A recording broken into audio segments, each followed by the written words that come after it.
got a little bit of money, I got a little bit of dope, got a little bit of everything.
Councilmember Daniels Crowe. Here. Councilmember Grimes. Here. Councilmember Mail. Here. Councilmember Schultz. Councilmember Simmons. Present. Councilmember Starr. Here. Okay, welcome everybody. I've got a couple things to point out on our upcoming agendas. We don't have any additional agenda items this evening, as far as I know, but I do have some things to point out that are relatively new on the rolling agenda. Next Monday, the September 24th, we have a public hearing on the Community Development Block Grant Program, and we have a work session discussion on the Memorandum of Understanding with the State Highway Administration regarding Maryland 410. So that is on the agenda, that is back. The following Monday, October 1st, we have a swearing in of our new police chief, Alan Goldberg, at 6:45. Following that, we will have a reception from 7 to 7:30 in the atrium, to which people are welcome. That same evening at the council meeting, we have a presentation on the New Hampshire Avenue Streetscape Standards. We have a discussion regarding Washington Adventist Hospitals, the whole question of the hospital and the role of the Washington Adventist Hospital Land Use Committee ongoing for the city. We also have additional items on licensing for vendors on private property, hours of operation for vendors, and other junction follow-up items, Tacoma Junction follow-up items. Those are all new on that agenda. We will not have a council meeting on Tuesday, October 9th. And then we have 3 remaining meetings in October. We're in the process of figuring out which things slot on which nights. But on those 3 nights, somewhere on those 3 nights, we will be revisiting redistricting and the safe grow zones. So I wanted to let people that all of those know that all of those items are upcoming on our agendas in the next month. What's the reason for the October 9th cancellation? We have 5 meetings in October. The city manager is going to be at the ICMA conference, and there were a couple of other things that were just ongoing where we were trying to figure out the best night if we didn't need to meet 5 times in October. Yeah, So, I'm going to miss the 29th. okay. And what we'll do at this point, I have a couple of items for the record. The proclamation recognizing United Nations International Day of Peace, which is September 21st. And I wanted to point out that as part of that, Cub Scout Pack 33 participates in the Messengers of Peace program, and Scouts run projects to help people, such as solving conflicts in school, to prevent bullying, leading peer education programs, helping the poor and hungry, creating solutions to environmental problems, and running other service projects. And as part of that, they'll be holding a candlelight vigil at Memorial Park, which is across the street from this building, on Friday, September 21st from 7 to 7:30 in support of the International Day of Peace. And PAC 33 welcomes all of the Tacoma Park community to bring a candle to Memorial Park and join the vigil. So September 21st is the International Day of Peace in Tacoma Park. Another mayoral proclamation recognizing a Car-Free Day on September 22nd, and that is a regional effort. So September 22nd is a good day to find alternatives to a car as you get around. And finally, I had a proclamation memorializing former library director Betty Barkley. Her service was here in the city on Saturday, and we recognized her service for 18 years to the Tacoma Park Library, with 9 years as the library director. Mayor Yes. Williams, do we have the proclamation for the Boy Scouts? The Cub Scouts We- are The here. Cub Scouts Okay, here. well. Yeah. They're in the corner, in the rear, to the right. Okay. I didn't see, I'm used to Cub Scout uniforms being blue. I wasn't used to khaki. There's a blue, okay, sorry about that. So, I will read the proclamation and present it if you all want to come forward after I've read it, and I'll give it to you.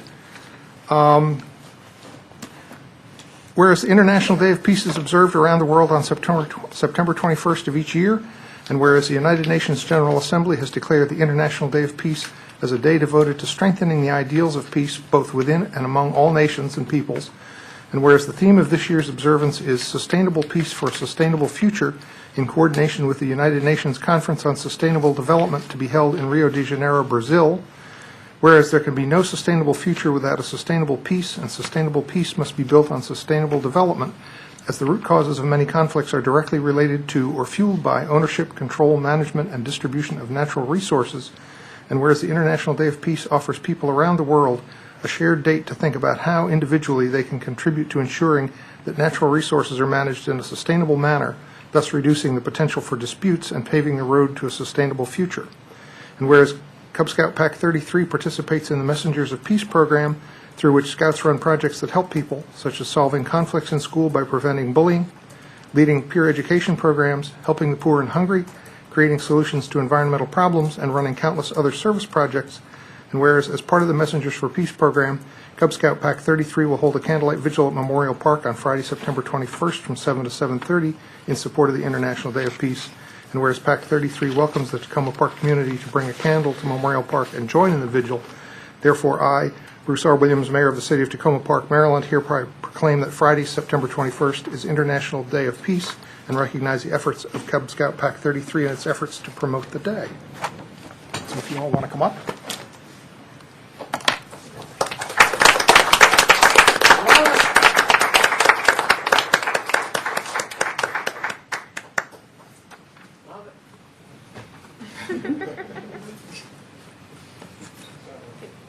Turn around so you get a picture.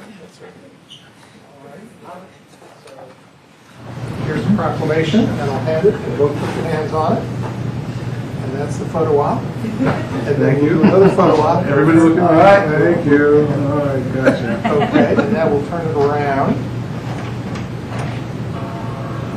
Thank you. Thank you. Great. We've got at least one shot here. All right, good. Thank you. All right.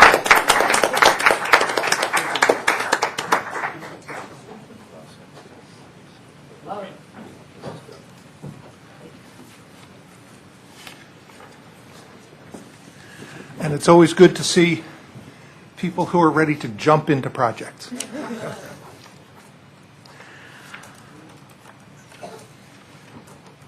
Okay, the next thing I want to do is recognize that we're being joined by Joyce Newmeyer, who's president of Washington Adventist Hospital, and wanted to give her a few minutes to talk about recent developments of the hospital and any other things that you wanted to bring to us in terms of, I understand you have some new people as well.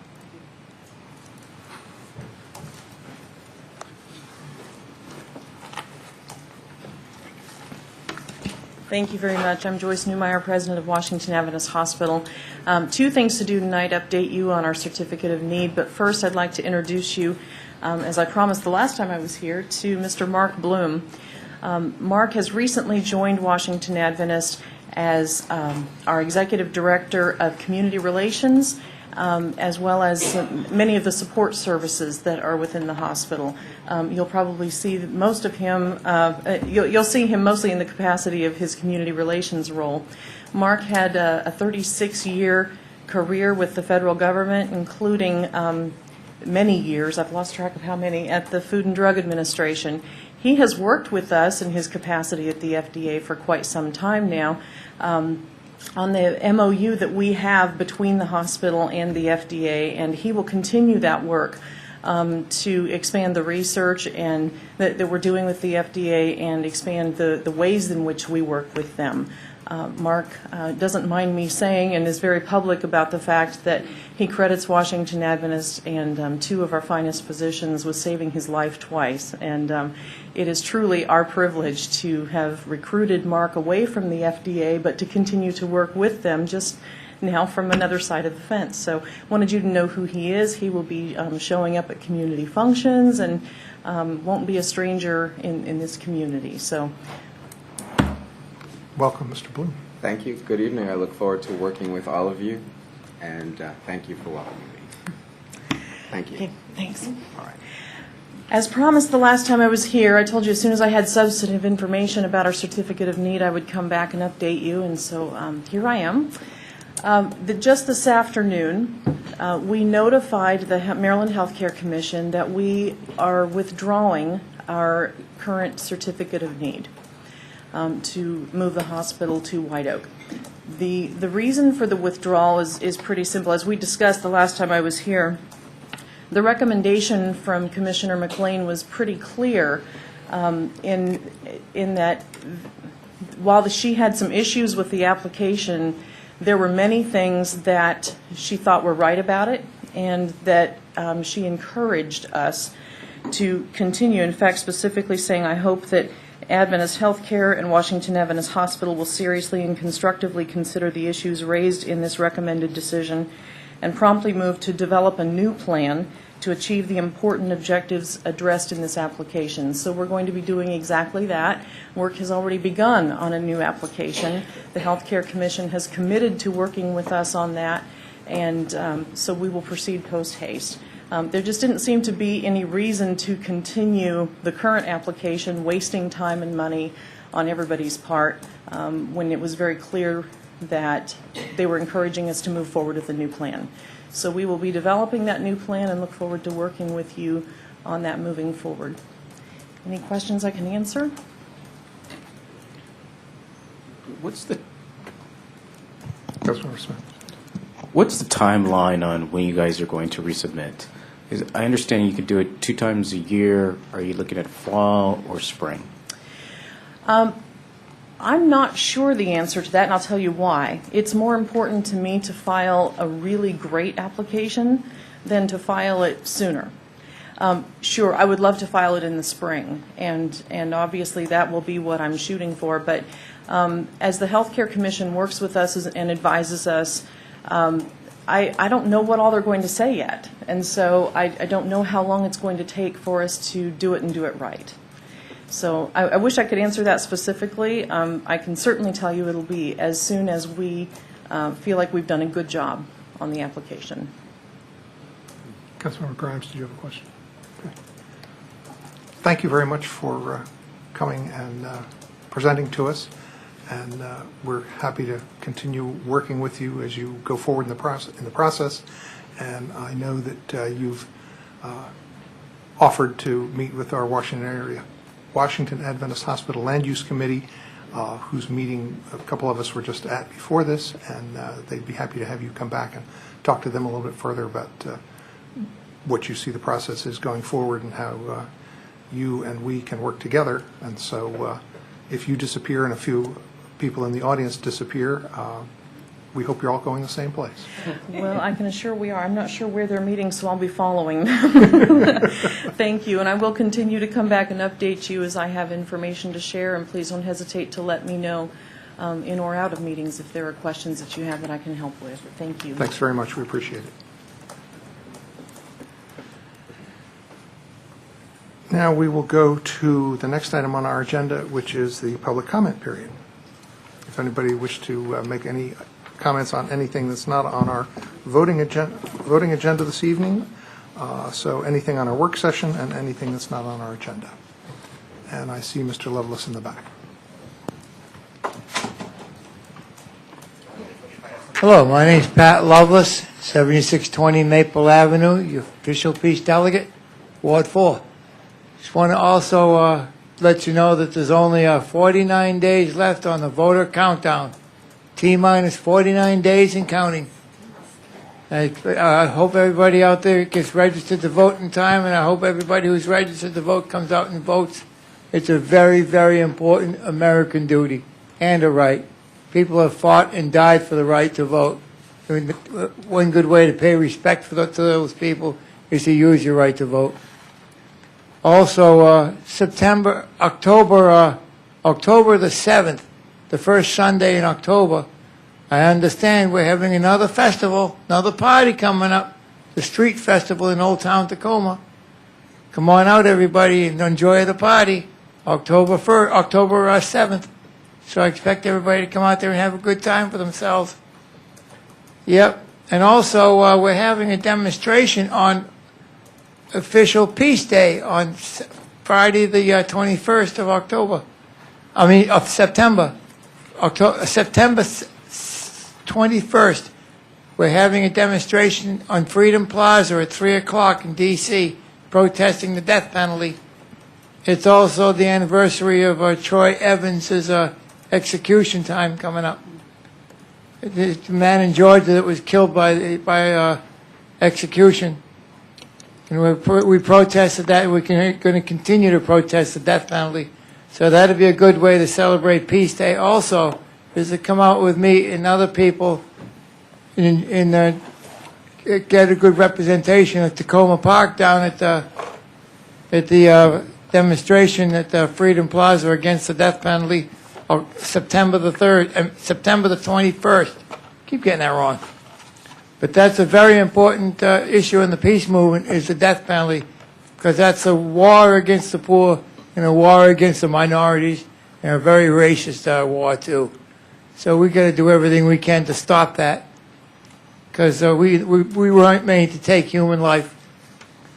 And like I said earlier, it's T-minus 49 days and counting to vote. So please, everybody says they want to make what they can do to help me out.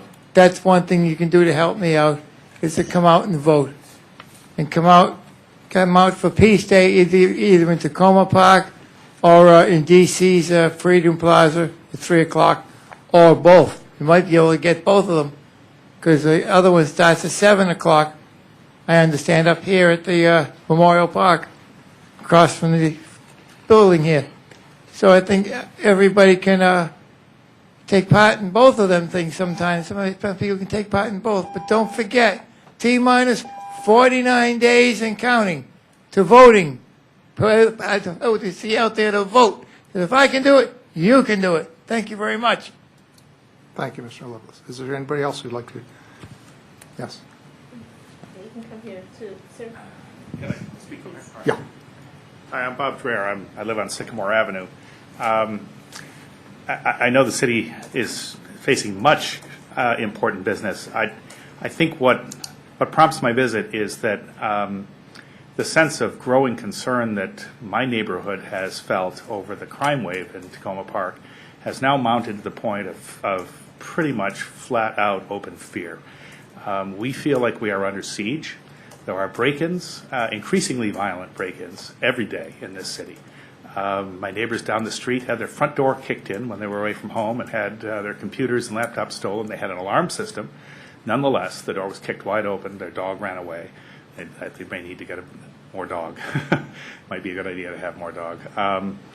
And I guess, you know, we think this is a crisis, and I'm not seeing a response from the city or from the police department that seems to recognize the extent to which we have been targeted in this city, and in particular wards in this city, by professional criminals for the last 3 months or more.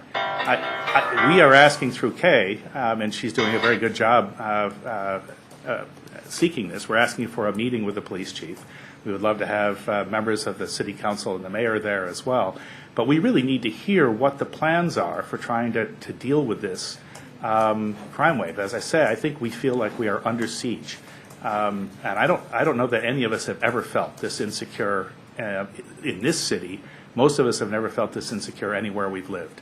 And I hate to say it, but I just don't see anything really happening. It's so frequent that my own sense is that if you parked an undercover cop car on Sycamore or on Elm, you would arrest somebody every day, because that's how frequent our houses are being robbed. So I want to bring this to your attention. I don't quite know what else to say. Community policing is not at all my specialty, and I really don't mean to suggest that we think that the police department isn't doing enough, but we would really love to have some sense of what can be done to try to respond to this. Thank you. Thank you for coming and expressing your concern. The Acting Chief Tracy is here this evening, and he's going to be briefing us very shortly, so if you stick around here. Great, thank you. I'm also from Sycamore. Can Yes. I just Sure. start talking? I've never done this. I've lived Yeah, here just- 26 years. And Just tell us who you are and... Peggy Edwards, 7115 Sycamore. I'm sure I didn't hear all of what Bob said, but I second it. The other thing a lot of our listserv people have been talking about is the money being spent towards sidewalks, when our sidewalks are really fine. We'd rather have the money be spent toward police protection and fixing sidewalks that really need to be fixed. And one is in front of, between the firehouse and the food co-op. It's really a really big problem. I've been in touch with Kay about this and Daryl Braithwaite, and I've been, since my father moved here a year ago, I've been really noticing what needs to be done, and Sycamore does not need to be done. Sycamore is in great shape. My dad can navigate that. He's got a walker and a wheelchair, and he's fine. And I know that he's not an ADA approved person, but he can navigate our Sycamore, and the section near the firehouse is a problem. But safety is really big. We'd rather have the money be spent toward protecting our community than fixing up our sidewalks. Thank you. May I? Yes, Councilmember Grimes. My understanding, Ms. Edwards, is that the sidewalk replacements motivated by the Americans for Disabilities Act compliance is funded separately from other things like the police and so on, and it is necessary in order to become compliant. But the council did direct the city staff to replace the sidewalks along Carroll Avenue by the co-op and the firehouse and both sides of the street. Could the acting city manager, would you please give us the status of those repairs, replacement? And then associated with that, closing the temporary driveway for the city lot there. Yes. I'll have more information when we come back on October 1st to discuss a number of Tacoma Junction items, but we do have some options about replacing the sidewalks on Carroll. I think there's some questions that we'd like to come back to council on about that, and we have our consultants looking at the issue about the driveways into the city lot. So I think it's going to be something that we will need to have a discussion with you about in terms of a choice about if we're going to replace the sidewalks right away or if we're going to make a couple other changes first. Right. Regarding the driveway, Yes. in particular, we also have a request into the State Highway Administration for a crosswalk at Grant Avenue Yes. that would terminate on the city lot side at the Yes. current driveway. I want to make sure, because the State Highway Administration, my understanding is normally responds within 90 days to requests such as this one, and that went in on August the 2nd, I believe, that they fully understand that that driveway is to be removed, and they're not going to be, we're not asking them to put a crosswalk in into a driveway. I believe they understand that. They've also been in discussion with us in the meantime, just about some of the particulars of that. So if there's any, I will double check that they fully understand that. But it's been fairly significant communication back and forth on the particulars of that. I would prefer to have an interim report prior to October 1st on that, because it is a high priority for the community. We heard numerous residents who Yes. turned out when we were discussing crossing guards in Tacoma Junction. The Tacoma Junction Task Force and then the informal working group that preceded it all called for that crosswalk. And in addition, the council, of course, unanimously requested it. So I would very much appreciate an interim report on those discussions with the State Highway Administration on the crosswalk. And we also asked for information about the signal timing and then optimization of that and so on in Tacoma Junction. I'll see what I can do. I know that there's... Ms. Edwards has a follow-up. I'm not quite sure what driveway you're talking about, but the driveway that I'm concerned about is the place, if you're walking from the firehouse and you're about to get on the Healy Auto Place, whatever it's called, I mean, there's no place to go. Oh, we recognize that. Well, I could go tomorrow and pick up the boards and flatten out the ground. I mean, it would take an hour for your wonderful gardener to do and make it, put some nice gravel there, and then the wheelchair could be much, pushed over that much more easily than The council than directed boards this in that are July. there. It would be good to hear why it It's just hasn't happened horrible. and what the I'll have questions to, are I'll have prior to come to back to you October on 1st. that. I'm sorry. It's just, and then, the box there, my know. father's visually No, it's very dangerous. handicapped, and he doesn't really see the different colors, and, there's a box number 4 over near the gazebo that's in a place where, it works, but it doesn't work where it is right by the firehouse there. Yes, I know. It's just really a danger. Mayor? Yes. Ms. Edwards, the sidewalks, and Daryl Braithwaite, who's the Public Works Director, is usually here to address your issues with the sidewalks. It's really, and anybody who wants to jump in and correct me, I'm happy to be corrected. It's really about ADA compliance. And I know on the end of Sycamore that's closest to Elm, I call it white chatter. There's a lot of white markings, and that's where anything that's going to happen on the sidewalk is going to happen anywhere there's white chatter. Any place else, nothing's going to happen to your sidewalk. It's only about complying with the Americans with Disabilities Act, and I don't know exactly where you live on Sycamore, but do you have white chatter on your sidewalk? Yeah, I'm fine on Sycamore. I'm talking about in front of the firehouse. Oh, no, in front I of know, I Healy. know. That's Yeah. my problem. Yeah, Okay? I understand that. I've been working on it for a I long just- time, and yeah. I just am not getting anywhere. Well, there was a huge bunch of emails that I just jumped in Yeah. on about 6:30, and I had to be here, so Right, I well, wasn't I able to understand. address it. I addressed it real quickly. Yeah, And Sycamore's fine. I said my father can go up and down Sycamore. It doesn't matter. Oh, Sycamore, okay. we don't want it torn up. We like Sycamore. Okay, we're Well, really there's happy. going to be some I know. ADA, yeah, I'm it's going to happen. upset about that. Yeah. The money's being, I think, wasted, frankly. Okay. Any other public comment? Okay, we'll go to, what would be helpful? I think if we had the city manager's comments and we can hear from the chief. Yes, I'd like to have Chief Drew Tracy address us about the situation with burglaries and other incidents in the city. Thank you. Good evening. If you don't mind, I'm going to give you crime stats. Tim asked me if we could give him a 10-year perspective on the crime stats, so you get a perspective of what's going on. In the back page, you will also get up-to-date crime information from this year compared to 2011. So I give you a perspective of where we're at and what we're addressing right now. Yeah, you'll need to wait and talk into the microphone, though. I mean, go ahead and pass it out, but... Thank you. Well, you just kept talking, which is great. It just might not be recorded. Okay. I've heard from this young man as well as this young lady in the neighborhood, and I agree with them. I mean, I take it personally, too, when something like this occurs, especially on my watch. If you look at the statistics there, what we're having right now is a spree, and it's a trend, and we have good news, and I'm going to share with you the news tonight, and hopefully you can bring it back to your neighborhood. And Kay, you've done a great job with the emails. Keep me in touch with what's going on in the neighborhood, and Tim, yourself, and your ward. I want to thank both of you for doing that. As you may have known, we had a arrest of 3 people, and I'm going to talk about that twice because it's very important in the spree of burglaries. And the arrest was, we put it out September 12th, and it talked about a Matthew Wayne Starks of Hyattsville, talked about a Chiquita Jenkins, 24, of Washington, D.C., and it talked about a Shamont Campbell, 22, of Prince George's County, Maryland. And the reason I can bring that out is because they are arrested. And what happened in that situation is we had timely information of a lookout of a possible burglary vehicle from Montgomery County that was also a consideration in Tacoma Park as well as Washington, D.C. We had a detail, a burglary detail we've had for 2 weeks. We had ramped up, so we basically had all hands on deck, to include myself.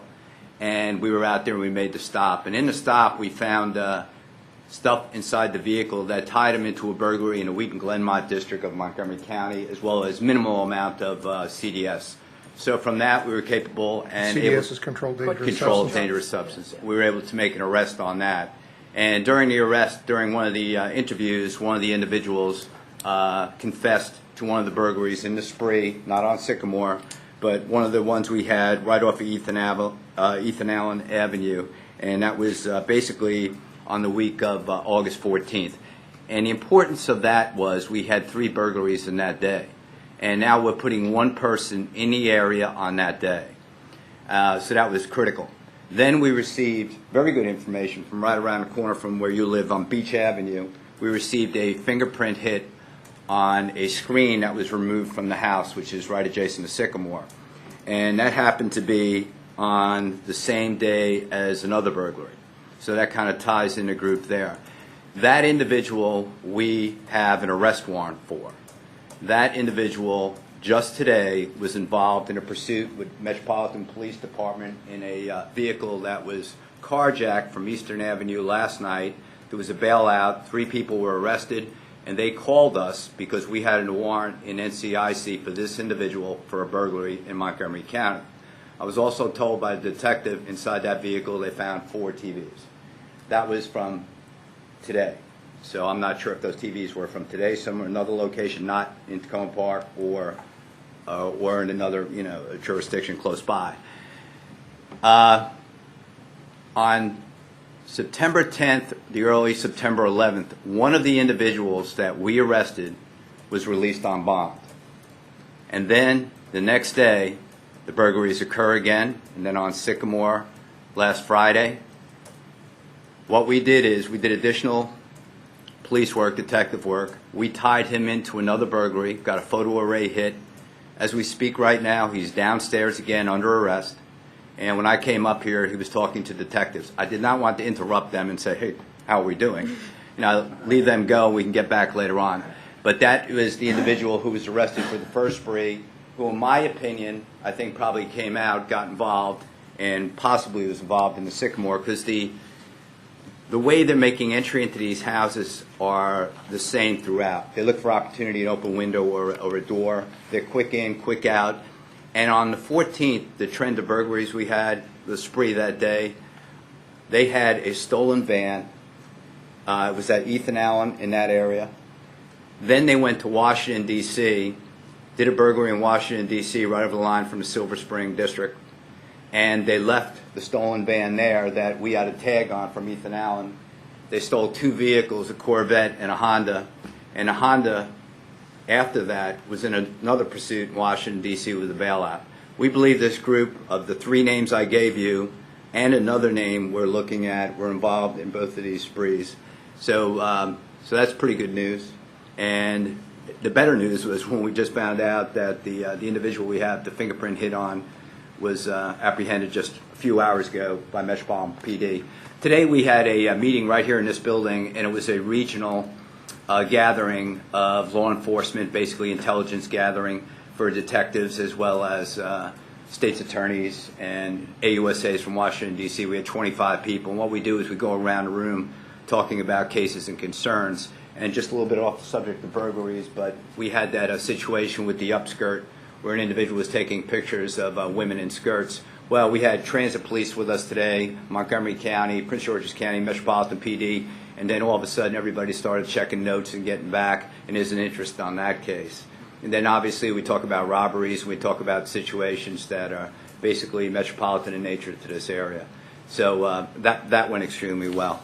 So I think we're looking really well on this. I think these individuals were the ones who came back again, at least one of them came back again. There is a tie-in to gang affiliation, and we have our gang officer downstairs, as well as Montgomery County's gang unit is assisting also. So that's just a quick nutshell, and I'll open up to any questions or any concerns. Councilmember Downing-Scone. Thank you, Mayor. On speaking with Chief Tracy on the way in here tonight, we will have a meeting with the Sycamore and Elm Avenue people. We haven't nailed it down. I think the emails you got from me, we want the council and Mayor Williams as many present as possible. And this week, it doesn't seem like we can make it happen this week. But we will do it as quickly as possible. I'll get with Chief Tracy tomorrow, and we'll see what we can work out. Yes, we, as we speak now, we're also typing up a search warrant to go to another location to go to a house where one of these individuals lived to see if we can find property from any of the burglaries. So as we speak, we're doing that now also. Also, we have to get with Metropolitan PD, with the detective over there, if the individual who was arrested today is willing to talk. And so we're going in several directions right now. As you probably realize, we have 3 full-time detectives, so we're a little busy at this point in time. But I can assure you, I mean, we're looking at these things. I know I'm personally looking at these things, and I take it personally too. And I don't live on Sycamore, but you're right. I mean, it's scary. It's in the neighborhood, several in a row, and it needs to be addressed. And I think we did a fairly good job of addressing it, and hopefully we close everyone. But we will close several of those that we had in the last 2 months. And as I communicated with Chief Tracy, my concern was the escalation of the violent entry into the 7,000 block of Sycamore. That was the first time in all these years I've been seeing the crime reports that I've actually seen a front door kicked in broad daylight with an alarm and a dog. Now, the dog was recovered, by the way. Some of the neighbors, it's Nora, I think is her name, they got the doggie, and she's okay. The only thing that was taken was just property, and no individuals, no humans were hurt in that one either. But that really concerns me. Kicking the front door in a broad daylight on a street where you can see the front door with an alarm screaming is pretty brazen, and I think that it got the attention of the police. And I am sure, I'm not speaking to the choir here, but I'm sure there are plainclothes police officers on the street probably right now, maybe not this very minute, but they're around the area. I've actually seen them. I can tell you there's an older gentleman that looks like me that's been down there. Yeah. But I've actually seen them on Elm and Sycamore making arrests, not during this spree, but in other times. I just know I knew what they looked like because I took the police academy and I met them. So it isn't that they look like they're police officers. They're definitely undercover folks. And just let me add real quick that Acting Chief Tracy has jumped in with, it sounds like, with 4 feet since you've brought your twin. And we really appreciate what you've been doing to help the city on an interim basis. It's been wonderful. Well, thank you. Councilmember Mayo. Thank you, Mayor. Chief, thank you for putting together this data. I have a question on the last chart, the crime to date chart on the back page. Mm-hmm. Is that for it's through August? Through August of 2012. Right. Okay. So for example, robberies are up already, even though we're only 3/4 through the year. Correct. Okay. This data is really helpful, and what I would say is it would be really helpful for council, at least for myself, to continue to get updates on these sorts of trends month by month as we go forward. So if, as you said, we've got a bunch of successful arrests, and maybe that disrupts some of the patterns. But if it doesn't, it'd be nice to be able to stay on top of it.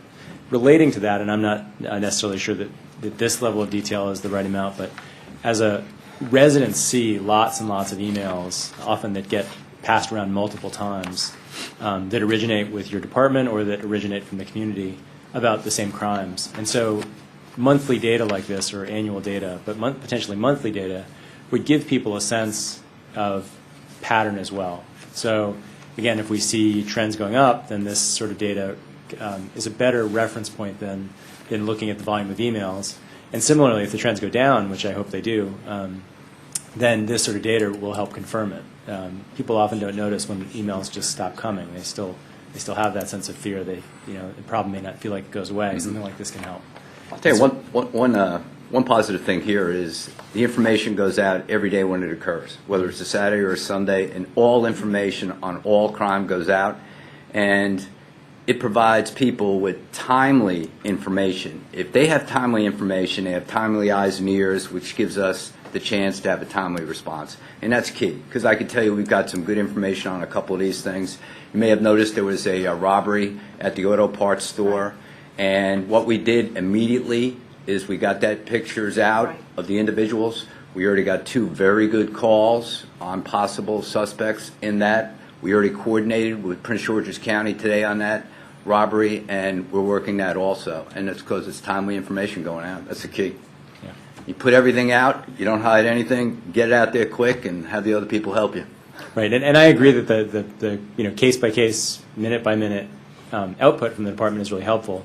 But trends like this are also helpful because one of the consequences of putting out that information is fear, is the sense that when everybody knows how much crime is going on citywide, they in their neighborhood are fearful, and so information like this helps create a context for it as well.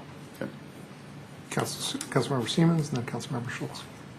Thank you, Mayor, and thank you, Chief, for being here tonight. Sure. And for the comprehensive report.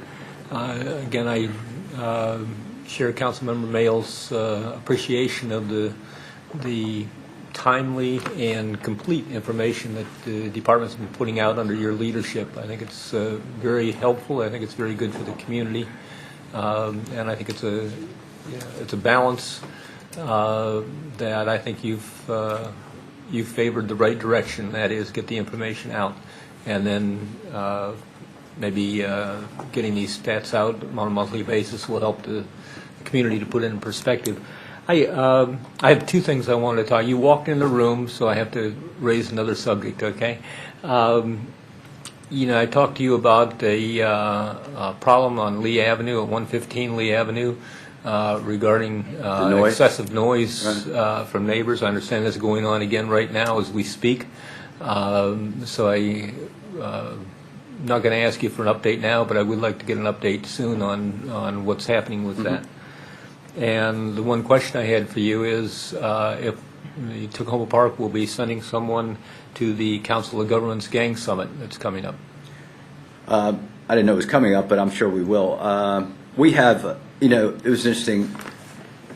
There's a gang officer, and actually I had a part of it when I was with Montgomery County Chief of Detectives, and we had this gang task force.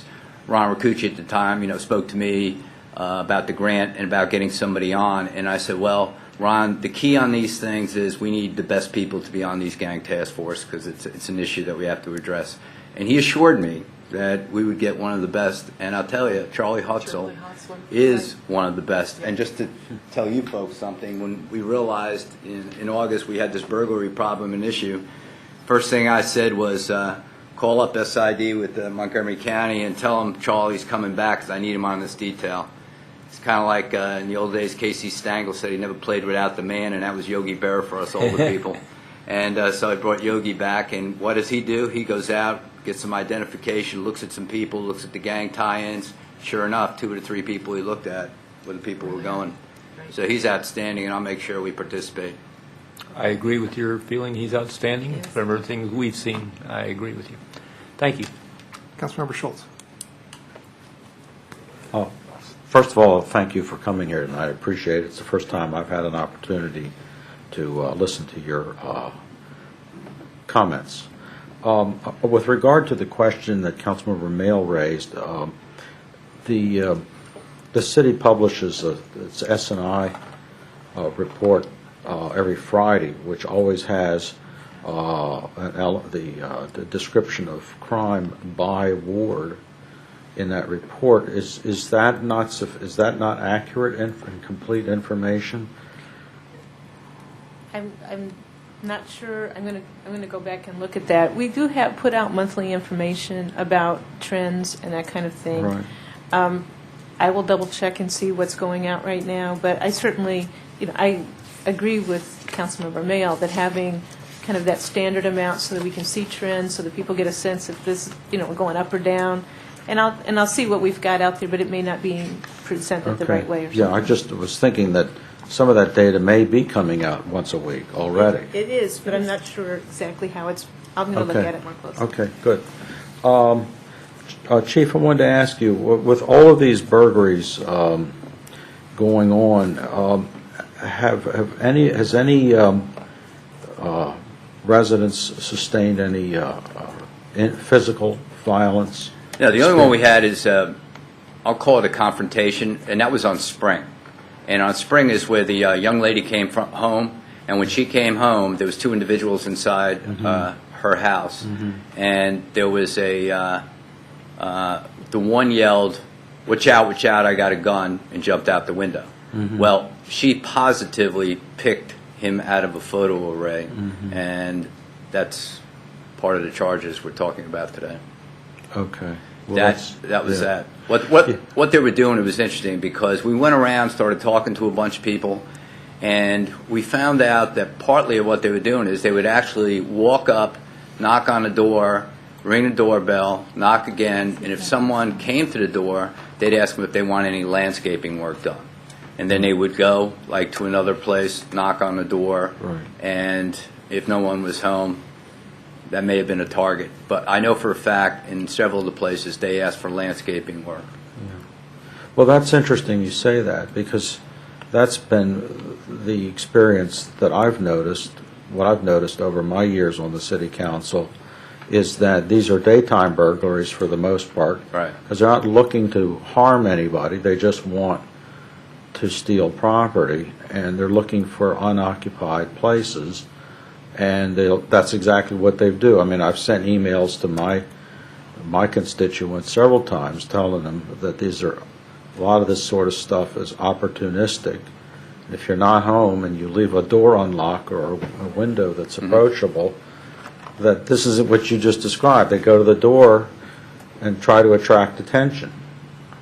And that not to diminish the fears of any of the residents. I don't mean to imply that, but it's just, it's a lot of this stuff is, I mean, I would be afraid myself. I'd be really worried and upset. I want to make clear about that.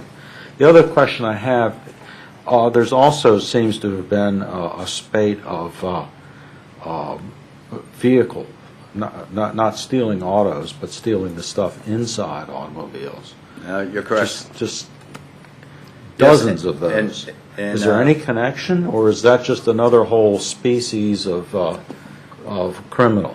Yeah, you're right on, because that is an issue. It was funny because, obviously I'm an outsider coming in here, and I'm real big on statistics and crime analysis and all that stuff. And I remember the first thing I said when I got here, I said, in June, you guys had a lot of thefts from vehicles. Right. I said, too many, and then they would tell me historical perspective, and I'm looking at it. And then today in our round, we have the round robin with all those detectives, and obviously things like the aggravated assaults and the weapons and the, and armed robberies jumped out. But I can tell you, everybody in that room, to include Metro Transit Police, that's getting torn up in Grosvenor. They also got Tacoma Metro hit here, thefts from auto, and we're getting too many thefts from auto. We do have a good photo of an individual who took something from one of the cars and then tried to buy something. We have a good photo of an individual who was involved doing it. The other night, we got some good information, and right now, we're not going into detail. We're using some electronic means to assist. Probably the best we can do, but yeah, it is a concern. I just want you to know that I have a huge respect for the police department. Under Ron Ricucci, I learned an awful lot about how these things get done, problems, crime gets solved, and I would just say that I have every confidence in the world that the police are 10 times smarter than the burglars. They tend to be pretty... Well, sometimes we can use help, too. Yeah, no, I know, and I tell that to my constituents, is that the police department needs us as much as we need them. It's really a partnership in solving crime. Well, thank you for those comments. And I'll just make a couple quick comments.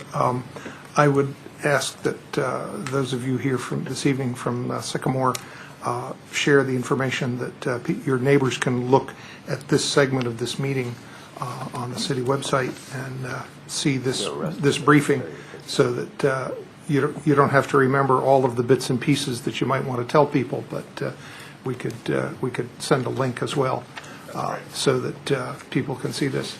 And also remind people that if you are aware of solicitors in your neighborhood, ask to see their license. They need a license from the city to solicit, and if they don't have that, call the police, have them come check them out, because in this instance where it's somebody coming around representing themselves, if anybody is at all suspicious, call it in. The police will come. That's part of the partnership.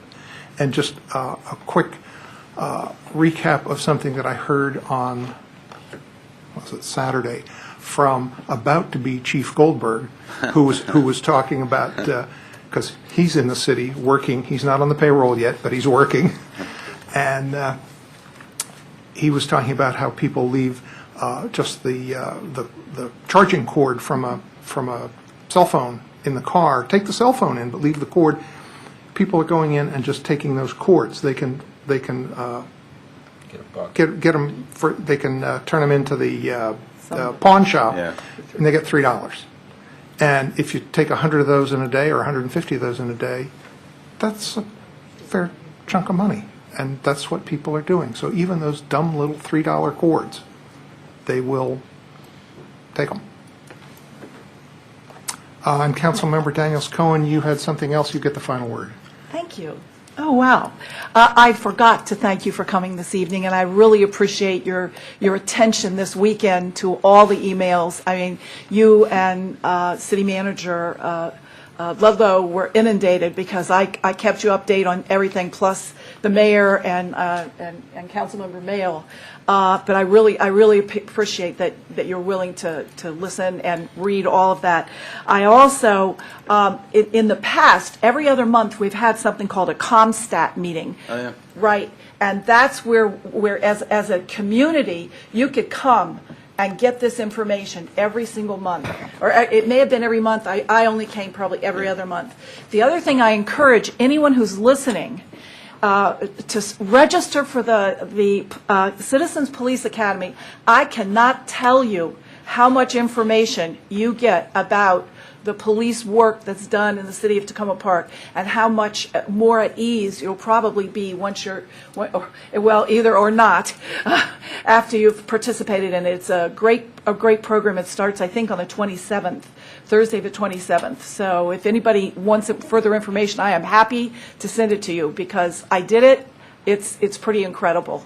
It's a pretty incredible program. And also, Kathy Plevy puts out a crime, I think it's called a crime analysis report, not in the SNI. I think it's a different document every week, and anyone who's on a listserv inside the city will get that. I don't always forward it to, because there's a couple of listservs in Ward 3 that don't get it. I'm going to start making sure that I forward it to everyone.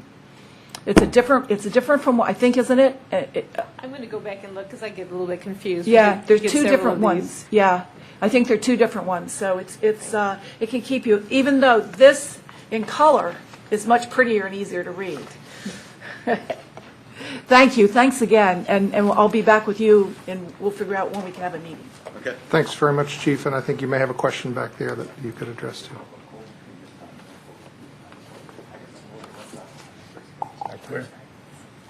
Chief, if there's a question back there too. Quick question, if I could. I know earlier in the summer on New Hampshire Avenue. Earlier this summer on New Hampshire Avenue, there was a spate of vehicle arrests inside of the Sunoco's and some of the gas stations. That kind of died down. Then we started having the vehicle break-ins and then the house break-ins. I'm wondering if you can talk about how organized do you think this is? I mean, they have a very systematic MO, and I wonder what's next. You know, like if we get the houses taken care of and we get the vehicle break-ins taken care of and the purse snatching, is there some sort of anticipation of, I mean, I don't know how widespread and organized it is, but it seems very organized, methodical, and there's a very specific MO, and I just wondered if you could talk a little bit about that, and, you know, what are we looking to next? And rather than always being one step behind, can we be one step ahead? Well, anybody who has the same haircut as I do, I'm sure I can speak. I'm not really sure, to be honest with you. I mean, looking at the burglaries, what is of interest is the one individual who was still incarcerated from the first set of burglaries. The reason he didn't get released on bond is because he is on bond from Prince George's County from doing burglaries a couple of weeks earlier. These guys are basically thugs, opportunists, want the quick money, don't really care about the consequences or the fear, realize at one point in time they're going to prison. So they're not well thought out. There are several individuals that do have a connection to a gang, so they have a connection to each other, and they're just opportunists. That's what they are there. Thefts from auto, when I'm dead and gone, we'll have thefts from auto. I mean, it's just a constant thing. And basically, it's not the same group. There's only one organized group that I know of in the county, Montgomery County, that's going around, and they're specifically only looking for checks, debit cards, and things like that, because they have a little scheme the way they do it. And they're actually middle-aged, and I have their pictures here and everything else. They have not hit Tacoma Park. They've hit Montgomery County, and they look at the park areas where people would just go with, they keep their purse in their car because they're right up here or there, and they're hitting the cars and taking this and doing the quick things at the banks and everything else. That is more of a sophisticated ring. What I see is not sophistication. A lot of it is juveniles, opportunity, go out at night, get some money, get that iPad, maybe get lucky, maybe get a laptop, maybe find some, something they're looking for. So I don't think that's well thought out, but I think that's the norm throughout the area. On the gas station incidents, that was a little bit before I came here, and I was familiar with that with Prince George's County and what happened in that situation. But I don't see, like this professional group strategizing, saying, okay, here's our risks, here's where we're going to go, here's our opportunities. It's really basically some individuals who are opportunists. They have the desire, and they look for anonymity to get by and get away with it. Thanks very much, Chief. City Manager, have anything else? On a completely different note, I have at your places, and I don't know, Councilmember Smith, did you want to talk about this? Yeah, if I might. The request from Cheer is my only other item. Okay. Go ahead. Before you, there is a $2,500 request for Bruce Baker, the Executive Director of Cheer. This is for the Health Enterprise Zone RFP preparation. If you recall, in July, I passed a resolution for the city to support the Health Enterprise Zone, which will help cover health disparities in Long Branch and Tacoma Park if we are able to get it. There are almost 50 nonprofits involved in this. Over the weekend, I talked to Ronnie Gavin, the head of Impact Silver Spring. He said this is the first time he's ever seen all of these Montgomery County organizations working together on one goal.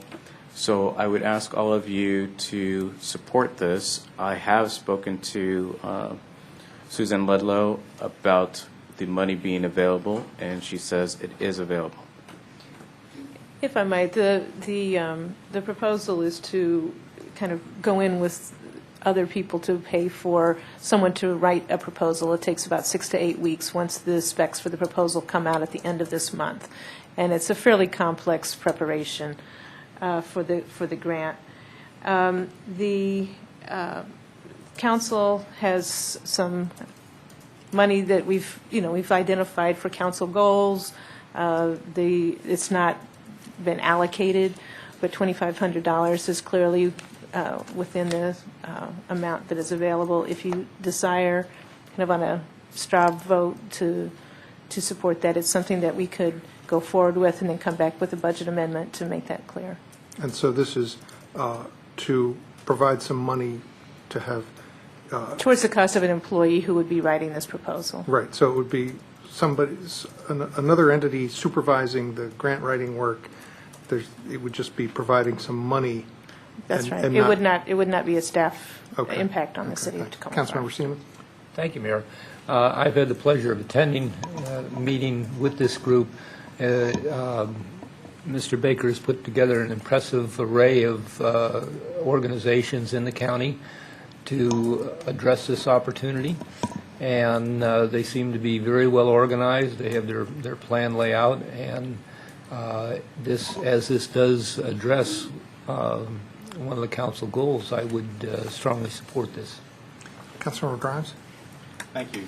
I also support this proposal to provide the $2,500 in funding toward the creation of a proposal. It's a community partnership that I think works well for the city. It's an organization that we know that's coordinating this work, and it's very worthwhile work if we can if CHEER can win the effort to create a health enterprise zone. So I do support it. Councilmember Schultz. Yeah, I support it too, for all the reasons that have just been outlined. Okay. If we can just have kind of a show of hands of people who support this $2,500, so staff can draw up necessary. And I just have a follow-up question, which is the mechanics of us drawing up a budget amendment, and then I think we need to look at that twice, right? Is that going to get the funding to CHEER in a timely enough manner for them to? I can do that right away. The amount does not require the It's already in the budget, so it's just a single. Okay. and it's something that we just need to identify. Identify that source. I can get that to him. That's great. He basically needs to know if it's coming by the end of this week. Awesome. That's great. Thank you. Okay, thank you. Now we will flip back to the item that we skipped on the agenda, which is council comments. And we are running a good bit behind, so I would encourage my colleagues to be brief, and I will provide an example. I'll go first.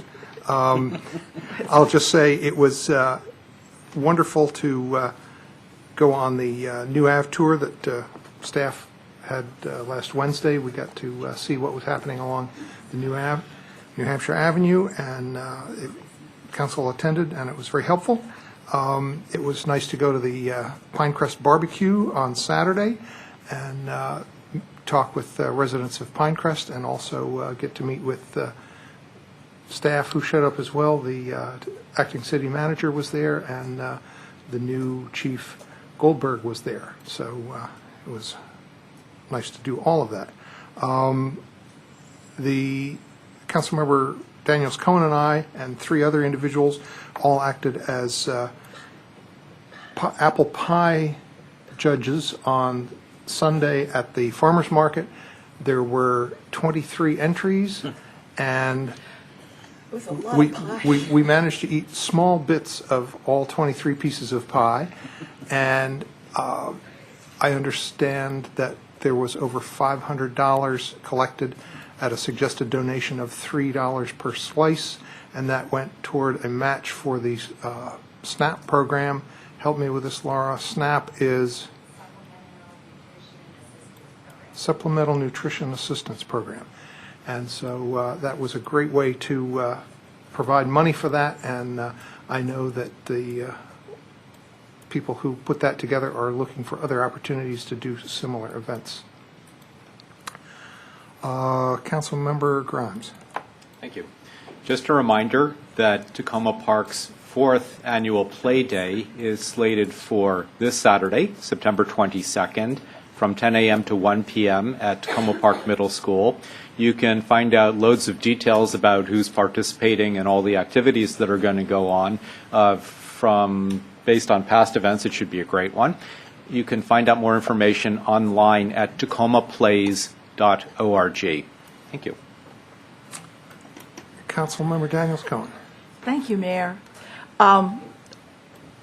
A special thank you to all the city residents who were willing to step up to the plate and signed up for the city manager search committee. I really appreciate everyone's willingness to be a part of that. It should be exciting, interesting, and a moment for them to give back to our fair city. Also, special thanks to Sarah Daines and her staff for the great tour of the new Ave. That was pretty exciting. I learned a lot. I didn't get to participate as much as I wanted to, but I'm going to make sure that I hook up with the with some of the staff and get them to take me on the third part of the tour so I can hear what all is going on at the actual crossroads. And there's a couple of really special goings-on in our Fair City, not to mention the special food trucks that will be at the junction on Friday from 5 to 8 p.m. If there are any of you residents that want to catch me in person, I'm usually there between 5 and 5:45, and I'm willing to talk other than turkey. Actually, I'm really willing to talk lobster rolls, but I'm glad to chat with you about anything you want to talk about the city. The other event, and I'm just going to underline, the Cub Scouts are offering the International Day of Peace at 7 o'clock, so you can do your food at the food truck and just walk down the hill, bring your candle or flashlight, and participate in the Day of Peace celebration at 7 p.m. And I know a lot of people don't know that the Tacoma Park Memorial Park is at the corner of Philadelphia and Maple Avenues. It's kind of tucked into all the beautiful trees that are there. So if you give me a chance, I can probably plan your entire weekend with just things that are going on here in Tacoma Park. I'm underlining the 4th annual Play Day, always a great time at the Tacoma Middle School from 10 to 1. Seth's already given you where you can find more information. They have Touch a Truck. It's hard for me to get close to a truck. I have to elbow a lot of 2- and 3-year-olds out of my way, but usually I manage to get in there and climb on the truck and climb around. So it's another really fun time. Just don't injure yourself. I won't fall off. Yes, right. I try not to fall off the truck. I'll save Emergency Preparedness Month for next week, but I have to give gold stars. Huge and wonderful gold stars again. This is the second week in a row. Go to the Old Tacoma Business Association and its 2 fabulous leaders, Laura Barclay and Patty, and I'm going to say her last name is Smith, but I could be wrong. But what? Baker. I knew it was in that genre. The presence of this group of Tacoma Park in Tacoma Park businesses is everywhere.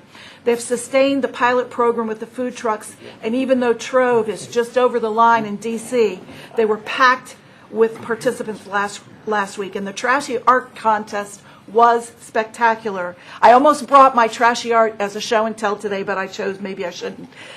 There's some winners on display in the Now and Then window, but the best event so far was the apple pie baking contest. I was honored to be asked to be a judge, and what a blast I had. There were 23 apple pies to choose from, and they were all incredibly beautiful and really very tasty. These were very difficult decisions and that had to be made. But what was most remarkable was the series, the group of volunteers. I'm going to say ranging in age from about 8 years old to 55-ish. It was I'd say about 12 volunteers all working together to make sure this apple pie contest went off without a hitch. It's just another example of how it's young, middle, and older people can work together to make the city a better place to live. It was a great day, great pie, and really exciting and well organized, and great marketing for Tacoma Park in such a positive and fun way. Great and huge gold stars for all the fabulous ideas, and then making them happen, and also creating these activities so people who really want to come out and play can have the opportunity to do so. Old Tacoma Business Association rocks. Thank you. Councilmember Mayo. Thank you, Mayor. Just 2 updates. The city's sustainability contract is, the RFP for that contract is up on the city's website. I'm understanding it's on the homepage, visible from the homepage. Yep. And just for residents, we had a city committee focused on environmental action. That task force put together a report recommending priorities, a whole suite of priorities and some higher priorities than others. And now we're moving into a phase where we're trying to figure out what from that report to implement, what other good ideas we could implement, and really create the next steps, a vision of what some of the next steps are, as well as update our greenhouse gas, what's it called, an audit for the city. And so this contract, whether we can find either a nonprofit group or a for-profit consultancy, someone who can come in with expertise already in their toolbox and help us take the next step forward is really crucial. And so anyone who knows people in this business, and there are many Tacoma Park residents who are in this business, it would really be great to get the word out about this contract, because the next step is really going to be crucial in just figuring out how ambitious we can be next. The other thing I would mention just in passing is that I believe the city still has open a position in the Public Works Department, which is the Special Projects Coordinator. And just earlier this evening, we were talking about the sidewalk project along Carroll Avenue in front of the fire station. Public Works has a huge suite of work to do, and this position is really designed to pick up some of the non-day-to-day workload, like that sidewalk, like some of the other sidewalk projects. And so this position is also crucial. So finding many good candidates to fill it is important. So I don't usually talk about staff recruitment, and it's not necessarily always part of my job, but I think in these two cases, these two things are really key to some of the next steps we hope the city will be taking, and to be able to move forward aggressively on them. Thank you. Councilmember Siemens. Thank you, Mayor. I just wanted to mention the Tacoma United for an Engaged Community is having the first in their series of Explore Tacoma on September 29th.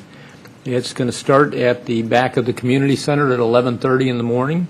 It's a self-guided tour with people along the way, docents along the way, to point out the highlights of Ward 4. And it'll be an opportunity for you to learn some of the history of the neighborhood. And about halfway through, there will be an opportunity for a picnic, so bring your picnic lunch along, and we'll have our food and get a chance to talk, and then progress on back to the community center and stop along the way to, again, learn more about the history of this area. Thank you. Councilmember Schultz.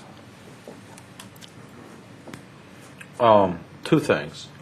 The State Highway Administration sent out a notice earlier this summer to, I don't know what their mailing circulation was, to announce that the bridge on New Hampshire Avenue is going to be rebuilt in 2013. This is the bridge that crosses Sligo Creek right at the intersection of Sligo Creek Parkway. They announced that during the construction, 2 lanes, one in each direction, is going to be closed on New Hampshire Avenue, making it a 4-lane road instead of a 6-lane road. But more critically, they announced that Sligo Creek Parkway is going to be closed for the duration, probably 6 months. It's supposed to start sometime in the spring and construction to be completed sometime in the fall. It's going to have a huge impact on residents in Ward 6, not to mention perhaps impact on people elsewhere in the city who use Sligo Creek Parkway every day. Speaking simply for my ward, obviously people who commute in the mornings and in the evenings using Sligo Creek Parkway are going to be seeking alternatives. And the first street north is the intersection of Glenside, and which also includes Wildwood Drive, just 100 feet up the hill, splits off, which is a good cut-through street up to Carroll Avenue. So that means that undoubtedly a lot of frustrated commuters are going to be using the residential streets in Ward 6, Glenside and Wildwood in particular, to find another way to their destination. And of course it's going to have some effect as well on Carroll Avenue as it passes through the city.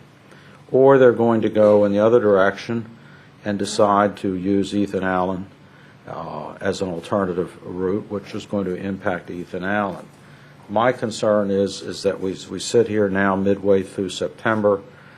We don't know exactly when this construction is going to start, but it's going to be relatively soon in a sense. And my constituents are speaking to me about what is going to happen to, or what can be done to discourage traffic from using residential streets to satisfy their commuting requirements. Nobody, and we're not talking about closing streets or doing anything of that nature that was done in like Sligo Park Hills, much to everybody's dismay. But something needs to be done, I think, to get traffic to slow down, to stop, because there's just, while we have some new sidewalks there, Glenside has no sidewalks whatsoever, and it's a narrow street, kids playing dog, people walking dogs, the usual kind of stuff. And so I'm just saying, I'm announcing at this point in time that this is something that's going to be high on the agenda for me in the coming months, to have some interaction with city staff and fellow council members to figure out some temporary solutions to this closure, because the magnitude of the impacts is going to be considerable. I mean, I know that in 2011, when the state SHA was milling and repaving New Hampshire Avenue, we had a lot, and that was not closing the highway at all, wasn't narrowing it or closing any lanes, that the cut-through traffic through Ward 6 was pronounced. And we can tolerate, all of us probably can tolerate some increase by virtue of fact knowing that we live in the city. This is not a city, this is not the suburbs. But we can only tolerate so much. So I just want to bring this to everybody's attention.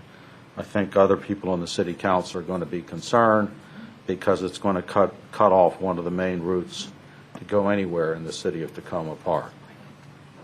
The other comment that I wanted to make is with regard to the apple pie contest.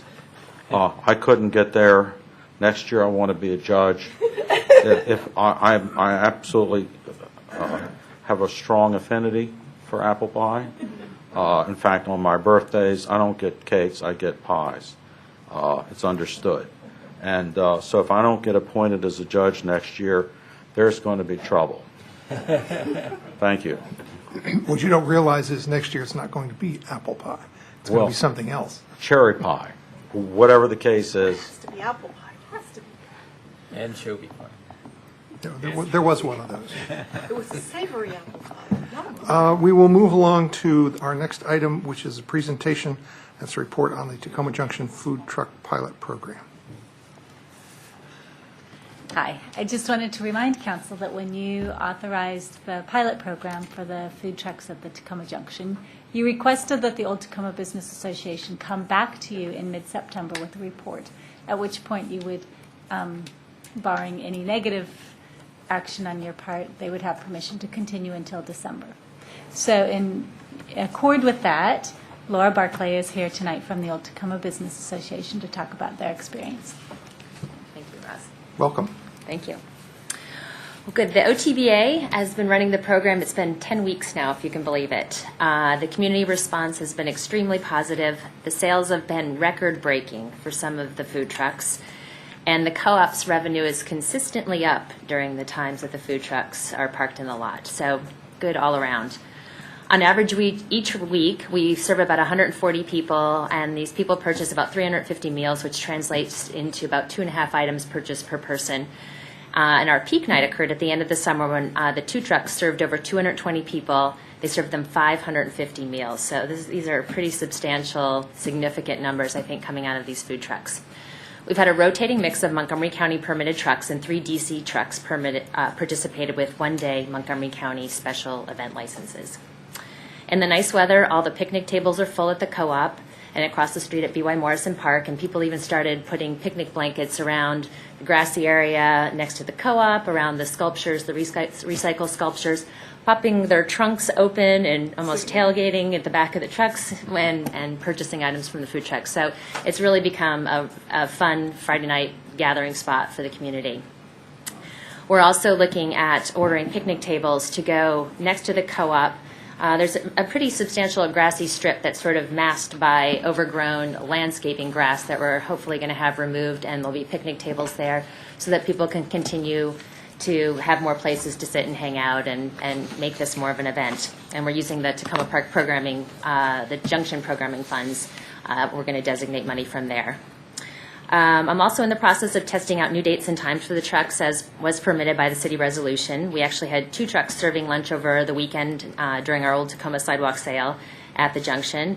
I don't have final counts, but the owner's feedback was the lunch crowd was decent and he was ready to come back. So that was good, and I anticipate that as we continue, repeat this, the community will know about it, and it will build sales during those additional time periods as well. Many local businesses have also taken interest in the food trucks and are trying to figure out ways to schedule some for their property and take advantage of the customers that the food trucks attract. We assisted one of the businesses on the district side of Old Tacoma, Trove, as was mentioned, in doing that last Friday. So in addition to the 2 trucks at the Junction, we had 2 more at Trove, and we wanted to capture the metro traffic there. We also wanted to give, test out additional dining options. Is the demand there for 4 trucks in Tacoma Park?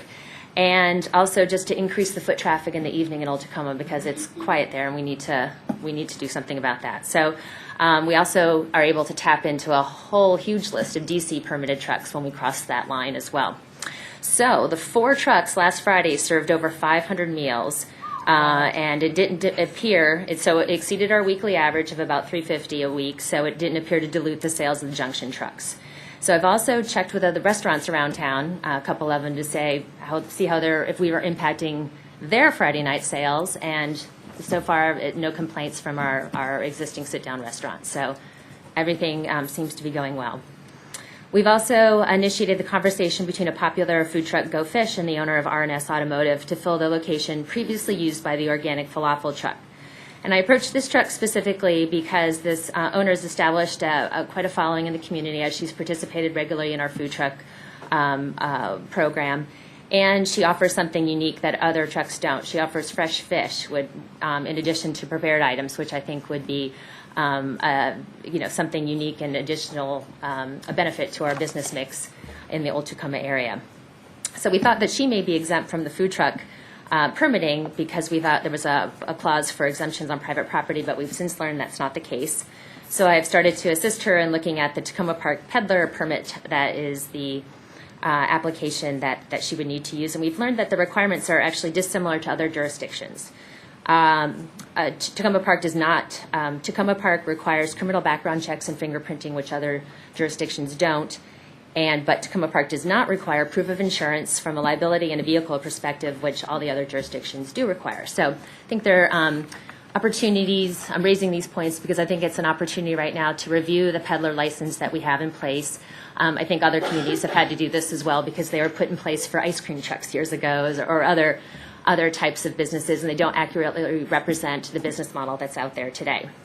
The other piece to make note of on our peddler operating or Tacoma Park City Code regarding peddler operations is they're supposed to move in 15. They can only stop for 15 minutes at a time. Well, that doesn't work for food trucks doing dinner service.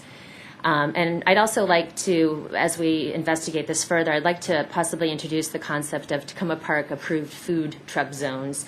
So if we do open this up beyond the Junction, we're just not going to have people freely driving around and parking because we've got a lot of residents in the middle of our Old Tacoma next to businesses, and we just need to make sure that we're thinking through where we allow these trucks in town. I'd also like to ask as we move forward, and I think it looks like on the October 1st agenda, or Mayor brought this up, that looking at the city code regarding the R&S Automotive, I'm hoping that we can come up to a resolution sooner than later to help our Go Fish set up in the R&S Automotive lot. And then I've also been asked by 2 local businesses if we can come up with a one-day food truck permit option so they can get food trucks at upcoming special events that they're planning, because they can't, they're having a special event and they can't just ask a food truck to be like their catering truck for the day because of our Tacoma Park permitting requirements.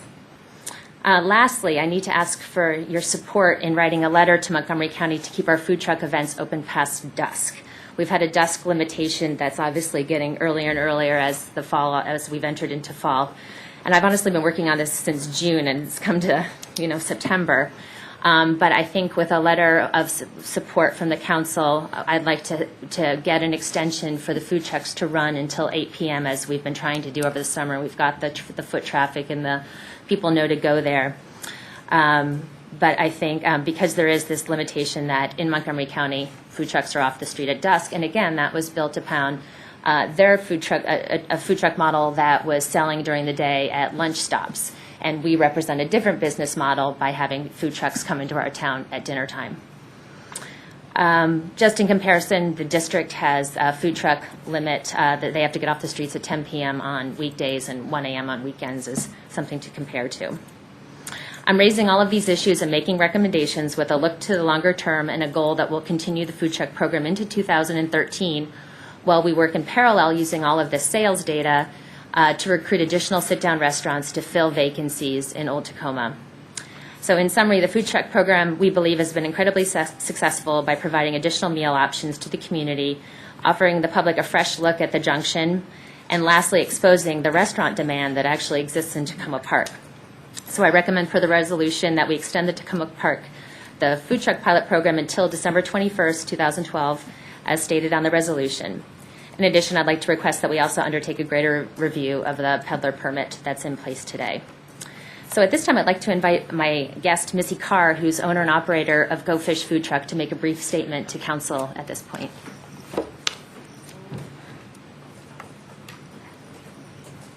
Hello, thank you for having me. And first of all, I want to thank Laura. I mean, this program that she has put together has opened our eyes to Tacoma Park. Not just mine. I speak to a lot of the other trucks that I'm familiar with, all the Montgomery County trucks, a few of the DC trucks. Everybody is just loves coming here on Friday night. Everybody's getting a great response. So prior to this program or without this program, we wouldn't have been allowed to come to Tacoma Park. We wouldn't know about this great community and wouldn't be able to serve them. So thank you for that. So that's what I'm here to just say, that it has been a great experience for us. I was telling Laura today that, our Friday nights here are our best nights. It's our best outing, our best event that we do, and it's been consistent throughout the last several months. We were the first truck to come here, you may recall, and we sold out in about an hour and a half. Yes. And we were prepared for a busy night, but busy, the bar was raised after coming here to Tacoma Park. We've never run out since, but we've had some great nights. And so it's been really exciting to be a part of everything that you're doing. We'd like to do more. Myself, Go Fish, and I know a lot of the other trucks, you've probably read stories about other food trucks, and the idea of getting into a food truck is, especially in this economy, it's an easier way or a cheaper way to get food out to the community and to have your own food business, as opposed to committing to a brick and mortar, which I've done, and I've lost a lot of money. So this is an easier way to build your customer base, and the idea is to test the different communities. And Tacoma Park has actually just been a perfect fit for that, where we've developed a nice customer base. I'd like to investigate it more, weeknights, not just on an event night, and do it more often. And the idea would be that we're building a customer base here for a brick and mortar at some point.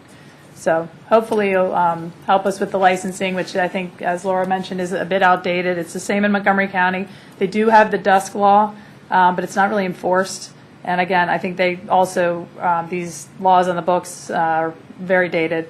I was the second truck to start in Montgomery County, and that was only in July 2011, so about 14 months. So it's still a very, in its infant stages of what we're doing compared to previous mobile vendors for food. So anyway, I'm looking forward to the future here. I hope that we can all work together, and I'm happy to do what I can to assist it.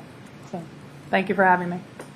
Thank you for coming, and you have a big fan here of your lobster roll and your fish taco. Fish taco, lobster roll. They'll be back this Friday. Good. Yes. And you need to be there till dusk, because I won't get back to town until 7:45 or past dusk. We're going to have the discussion of all of these issues on October 1st, so that we can get some resolution on this pretty quickly. Great. And thank you for everything that you've done in pulling this together. It's great to hear confirmation that this is working so well and that it could lead to some investigation into some brick and mortar restaurants as well. I'm really encouraged by this, and I think it's been a great program. Whoa, a lot of lights in front of me. They all came on. Councilmember Grimes. Thank you. Thank you, Ms. Barclay, and thank you, Ms. Carr, for coming out. I think this is real cool. It's exceeded everyone's expectations, including my own, and I look forward to the October 1st discussion. I would support just tentatively all the points you made in your request. Have you verified, maybe this is directed to the city, have you verified that the Montgomery County dusk requirement applies here, given that we have our own permitting here? You have. The Montgomery County license applies till dusk. What happens exactly on our city lot, I'm not sure if there's some exception on that. But I have been contacted by the Department of Permitting Services for the county asking for a city position about waiving that dusk provision. One of the things that I raised, and I mentioned it to Ms. Barclay, was, is it something that we have on a site-by-site basis, or do we want to do this citywide? And, I think that would be a good thing to discuss on October 1st. Also, the suggestion that Jesse made, which was, have be 8 p.m. or dusk, whichever comes, later, I think is that is what the we wording, have in our resolution. Right, but for other sites off the city lot, and to see if that's something that we want to carry through. Okay, great. Thank you. Councilmember Smith. Laura, thank you for coming tonight. A couple questions.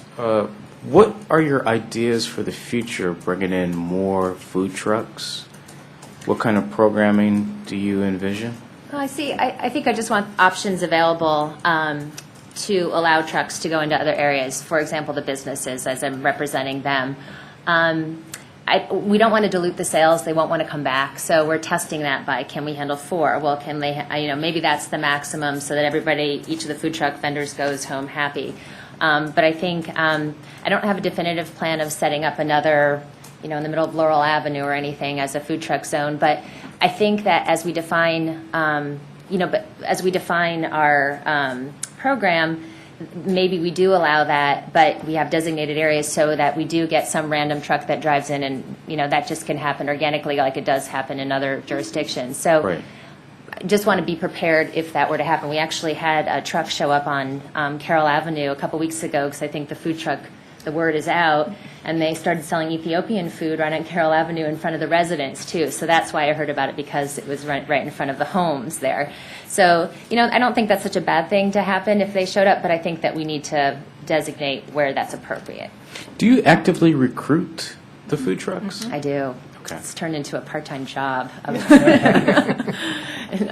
yeah, it's. I think they're contacting us now, so I get calls. I need to get on the schedule. These 3 times. They know this is a good thing. So at first it was more of me knocking on doors, and now I'm receiving the phone calls. But on the district side, I'm making new relationships now. It's not as easy. I'm trying to fill Friday night at Trove again.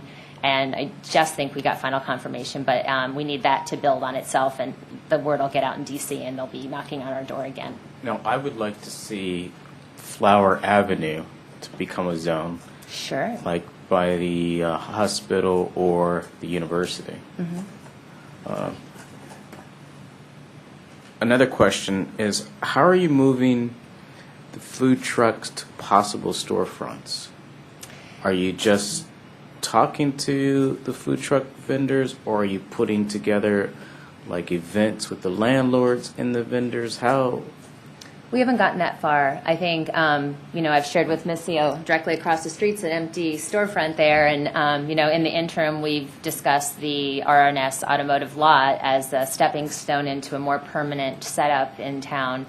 But yeah, I think everybody sort of wants to test the market, as she's mentioned, and but these are just great numbers in general. So even if some of these food trucks aren't ready to start a brick and mortar operation, when we do talk to other prospective restaurants, I can sit and say, we just sold 500 dinners on a Friday night without a table or a drink in their hand, I mean, that just seems pretty easy to me that someone should be in town with a new restaurant. Right.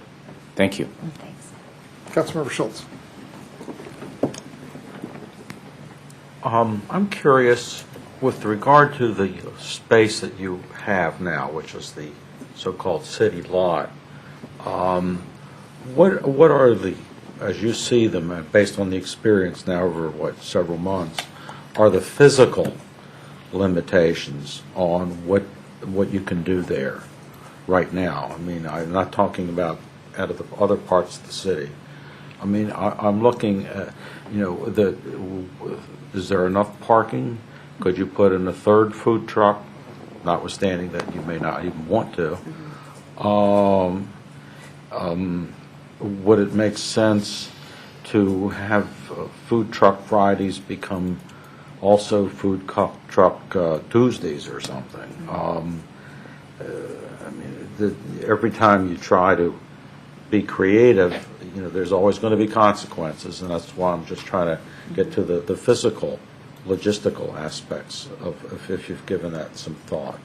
Yeah, I believe that the food truck, the parking lot is slated for being relined, and I think that will make great improvements because there's a lot of dead zones that aren't used effectively.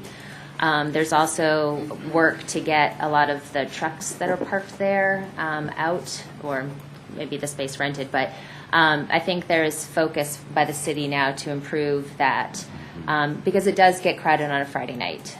People have trouble finding a spot, which is good, makes it look more popular and people want to get there. But we haven't had any complaints from the co-op, and they were concerned to begin with about this program. But we've turned them around. People run in and either grab some drinks to go with their items that they get at the food trucks. They go and grab their gallon of milk that they need for the week. So the co-op is not concerned, hasn't expressed any concerns about parking to me. So I guess additional parking would be where an area for improvement, and I think that's under consideration already. Okay, thank you. Councilmember Mayo. Thank you, Mayor. I would have never thought that within really what seems like a year, we have gone with the junction to having crossing guards to get kids across the street more safely, money for new sidewalks on at least the one side that's more problematic. I think a movement forward on a new crosswalk across the street. And then when you go to the junction on a Friday night and you see the life in that parking lot of 100 people with their dogs standing around talking, picnicking, trying to avoid the hot pavement, sometimes music, sometimes spontaneous music. It's just amazing. It's an amazing transformation. And I thank you for the dedication that you put into this program that has made a big part of that possible. I'm happy to continue helping with DC truck outreach. So if you got me a flyer that had number of meals sold, we can follow up on the crepe truck, and there's a whole pile of trucks that I can walk to in 2 minutes. Yeah, Tim recruited a crepe truck that was at Trove last weekend. So I'm happy there's 25 trucks I can get to in 5 minutes with a single piece of paper for each one. I guess the question in terms of the letter, like the council providing a letter to the county with regard to supporting later hours, we're going to hit that. Dusk is going to be a problem sooner rather than later, and this is not a question of waiving an existing policy or ordinance in the city, and we have before done letters to the county as a sort of a show of hands. Do we support the city sending a letter?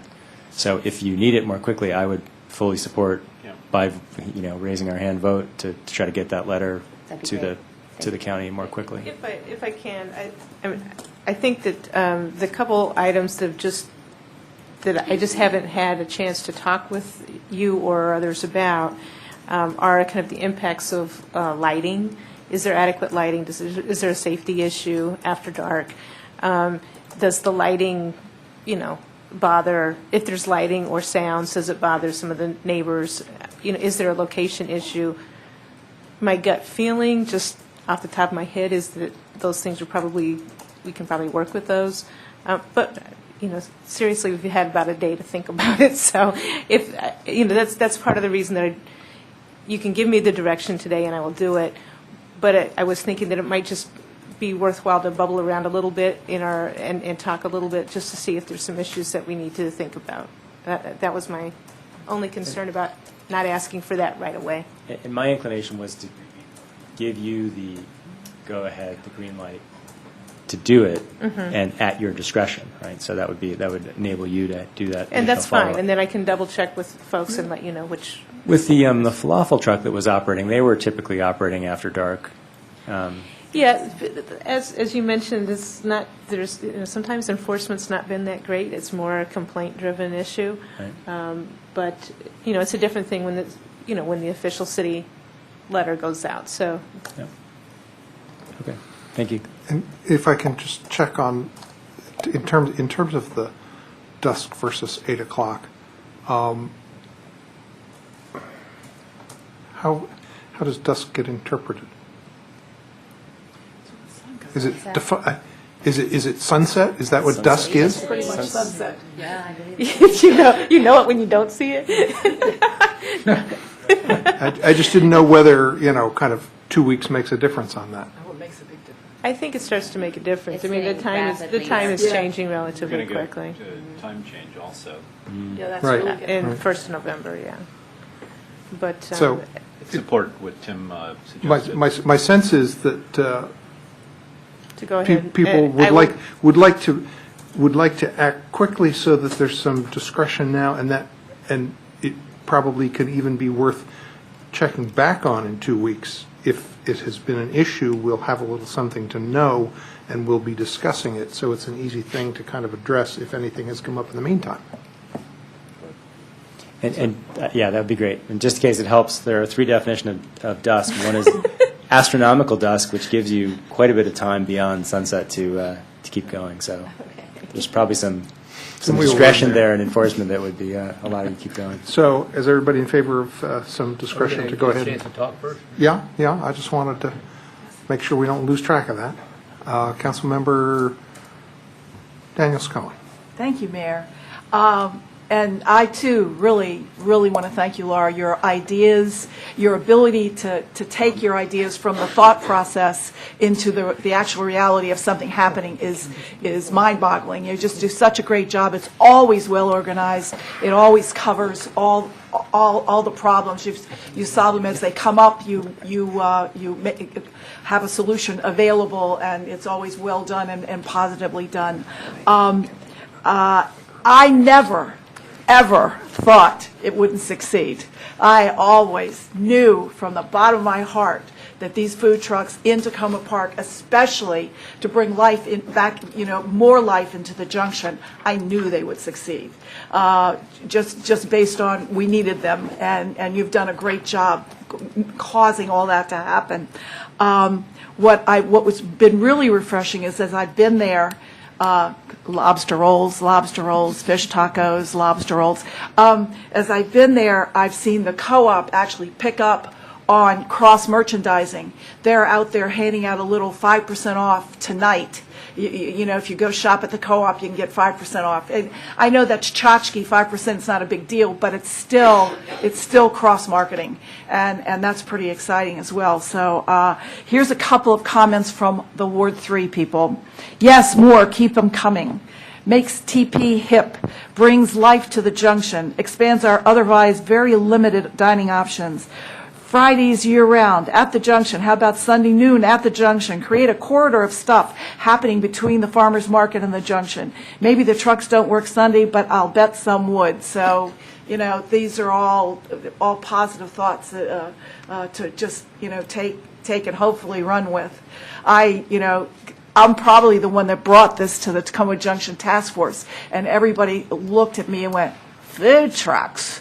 I said, I'm not talking about dirty water hot dogs. I'm talking about you can get vegan food trucks, you can have vegetarian food trucks, you can have gourmet food trucks. They come in all sizes, shapes, and forms. So I'm really, I'm rock and rolling with it. It's great. And I haven't had a problem finding a place to park. I park in the paid parking.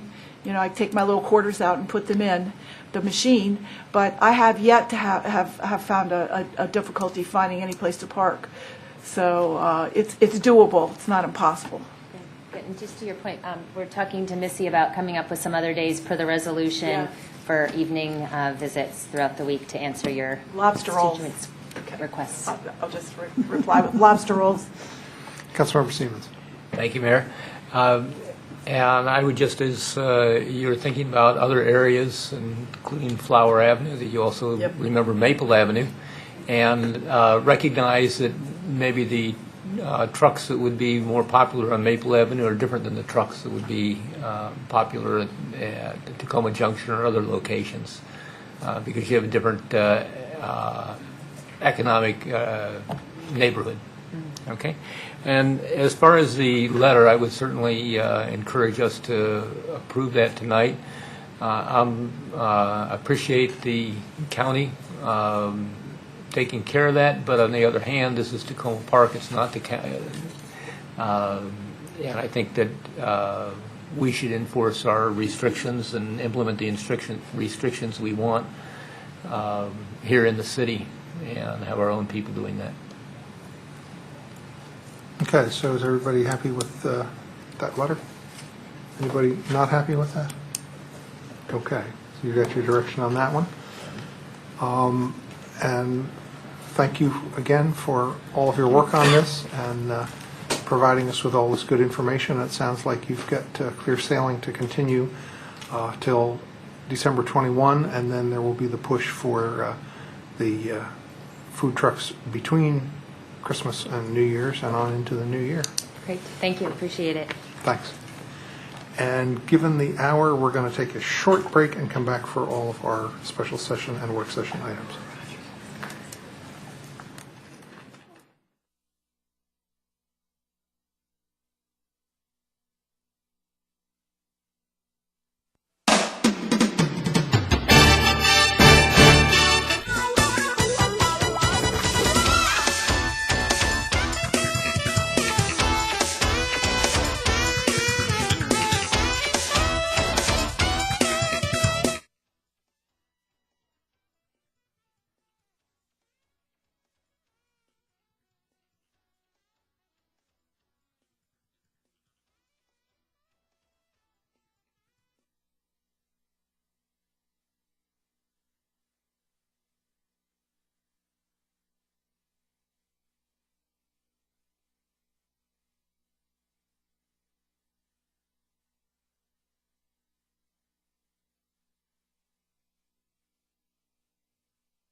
Versus 5-year, and her preference was for 4 years, so we did include in the ordinance that it is a 4-year pilot agreement.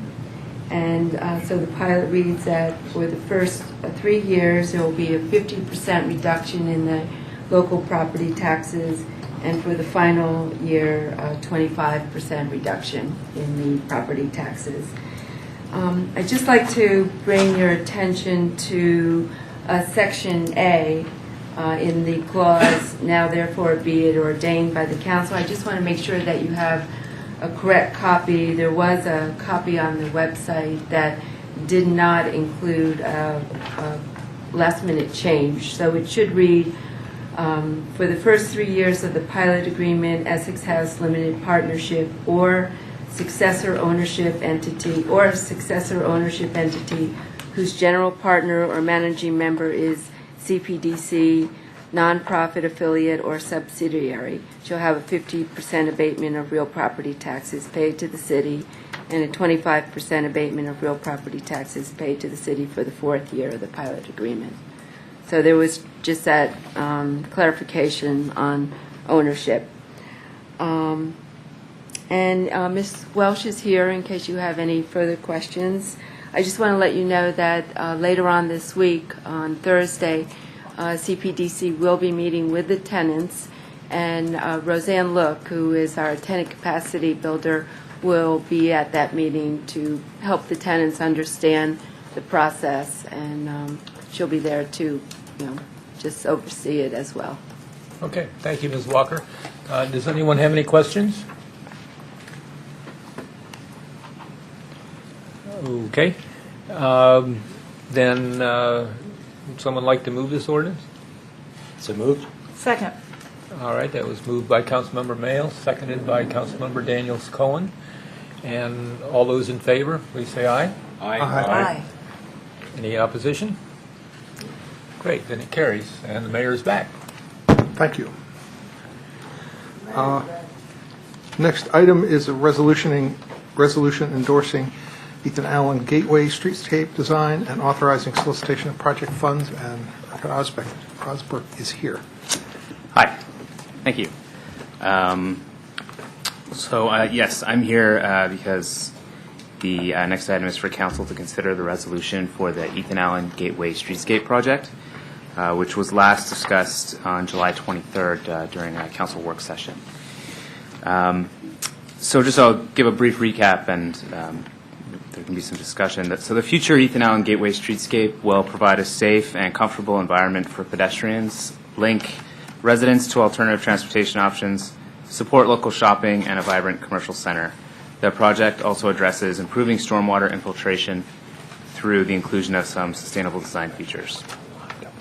3 concept alternatives were developed in close coordination with Maryland State Highway Administration, as well as Montgomery and Prince George's counties. And input from residents and business owners was gathered during 2 community meetings held in the winter and spring, which were factored into the development of the 3 alternatives. Planning staff presented our recommendation in support of Alternative 3 to Council on July 23rd, at which time Council requested a supplemental traffic analysis to test whether a modified version of the recommended plan would reduce westbound traffic onto Ethan Allen Avenue across New Hampshire Avenue without causing any substantial impacts to the overall performance of the Gateway intersection, which was the project area we were looking at. The results of the analysis, which are included in your packets, sort of a longer report, found that the proposed modifications to Alternative 3 would significantly deteriorate the performance of the intersection without noticeably reducing traffic flow across New Hampshire Avenue. So given the significant and negative impact of the modified plan on the flow of traffic in both the westbound and the eastbound directions, staff recommends the advancement of Alternative 3 as originally presented for final design and engineering, which is the next phase of the project. Alternative 3 provides the greatest amount of additional streetscape space for pedestrian amenities, green space, stormwater facilities, and significantly decreases pedestrian crossing distances at the Ethan Allen Gateway intersection, while also accommodating bicycles on the east leg of the study area on MD 410. So, as noted in the resolution, the proposed locations of all rain gardens, green spaces, public art, and bus stops, as well as mid-block crossing at Red Top Road, and the provision for on-street parking are flexible and will be determined in the next phase of planning and design. That includes future meetings with agency stakeholders and the community. So, our recommendation is to move forward and approve the resolution, and I'd be happy to answer any questions about the subsequent work that's happened since the last council work session, or any other comments or questions on the project. If you could remind us of I see that the money's in the budget, but where the money comes from in the budget. For the design portion, the majority of the funding comes, or I think all of the funding actually comes from the Speed Camera Fund. And there's some, I think, in there from the Stormwater Fund as well. But there's speed cameras set up on East-West Highway in the study area, and the idea is that funds from the speed cameras will go to make improvements to traffic calming, that sort of thing, which are crucial to this project. Good, thanks. Are there questions? Somebody like to move the resolution? Move it. Is there a second? Second. Moved by Councilmember Siemens, second by Councilmember Daniels Cohen. Councilmember Mayle. Thank you.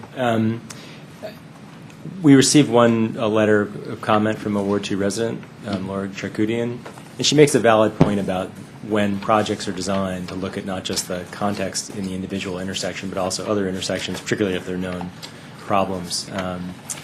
And in talking to I think the engineering firm representative who was here at one of our previous meetings or one of our discussions, as well as yourself, you all seem to feel pretty strongly that because the junction light is so far separated from the one at New Hampshire, as well as being separated with a stop sign in between, that the different configurations of lanes here were unlikely to affect flow, which is volume of traffic and other attributes at the junction. So that makes sense. But I think in the future it would be good to have something like this be part of the project, in particular because we know that the problems of traffic at the junction are such a community concern and have been a concern from the council before. The question I have, and you don't have to answer it now, and it relates to the comment the mayor just made, is if there are opportunities for us to attract funding from outside the community, from the state or other places for the bigger design work that's coming, I think that would be a good thing. Because I just wonder about the impact of this project, for which the construction costs will be significant eventually, the impact of that in terms of slowing down our sidewalk work and the monies from the speed camera that we use for various portions of the police budget, et cetera. So that's just an area where I hope that as we move forward, we keep our eyes out for more funding. Thank you. Yeah, I can respond to both of those. I'll respond to the second question first.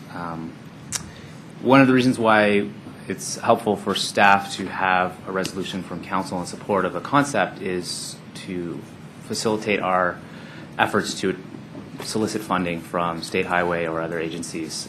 Generally, many different municipalities who are competing for funding for projects like the Ethan Allen Gateway Streetscape are not always at a point where they can move the project forward. So showing that milestones have been reached in the project and that there is community and elected official support for the plans is another helpful part of soliciting funding from these various sources. And there are two sources that we've been exploring through State Highway, specifically a Streetscape Fund as well as a Sidewalk Improvement Fund that could directly benefit this project.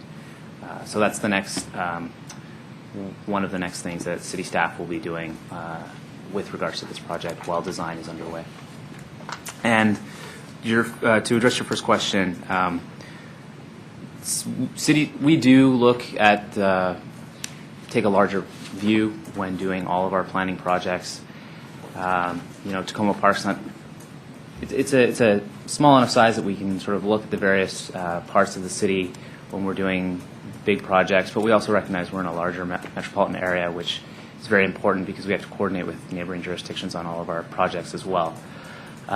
In this case, we discussed with the consultants and solicited their professional experience on whether they thought that there could be any improvements made to the junction intersection through the Ethan Allen Gateway Streetscape project, and their assumption was that there couldn't, and the resulting traffic analysis I think justified their assumption. So in this case, the Ethan Allen Streetscape project can't necessarily solve some of the issues at the junction. And as was discussed earlier tonight, there are a lot of other recommendations that were made in the Junction Task Force that city staff is looking into implementing that can address those issues. So, thank you. Councilmember Daniels Cohen. Thank you, Mayor. So there's money for the final design, engineering, and the start of construction. So when is that start of construction? So the rest of the design work, which includes everything, getting plans that can be put in a contractor's hand to start building, as well as permits, would probably take about 10 months from telling them to go ahead and do it. So 10 months from tomorrow or next week, essentially, is when construction could start. But obviously it depends on funding and Right. that sort of thing. And I've started to discuss, now that we have a concept design sort of in place, I've started to discuss with the consultants whether there could be a phasing of construction and whether that's something based on what the funding situation looks like as well. So let's say a year from now, it's going to start basically, and how long does anyone anticipate the whole project taking? The construction? Yes, couple of years, not that long? No. Again, it depends. If it's a phased project based on whether funding is available in certain years, then it would be stretched over those funding years. But we don't have a construction schedule in place yet because we're sort of too early in the design. Just some rough estimates on what the cost could be based on the area of, in terms of areas of, what needs to be replaced and materials, that sort of thing. Okay. Councilmember Schultz. Thank you for your good work on this, and I appreciated the information I got from you last Wednesday on the tour of this area on foot. This, what we're looking at here, which is, excuse me, everybody, this picture here, sorry, I did it again, is as you call it, a concept plan. And I realize that the structures that are shown here are just schematic. For example, the Sunoco gas station is just a diagonal box when there's really no such thing. So, given that, the question is, the two-part question is to have you had a chance to speak with each of the businesses and the landlords, presuming that they may be different, and get satisfaction, some degree of satisfaction that they are cognizant, because sometimes you can talk and merchants sometimes don't fully listen, of what is proposed?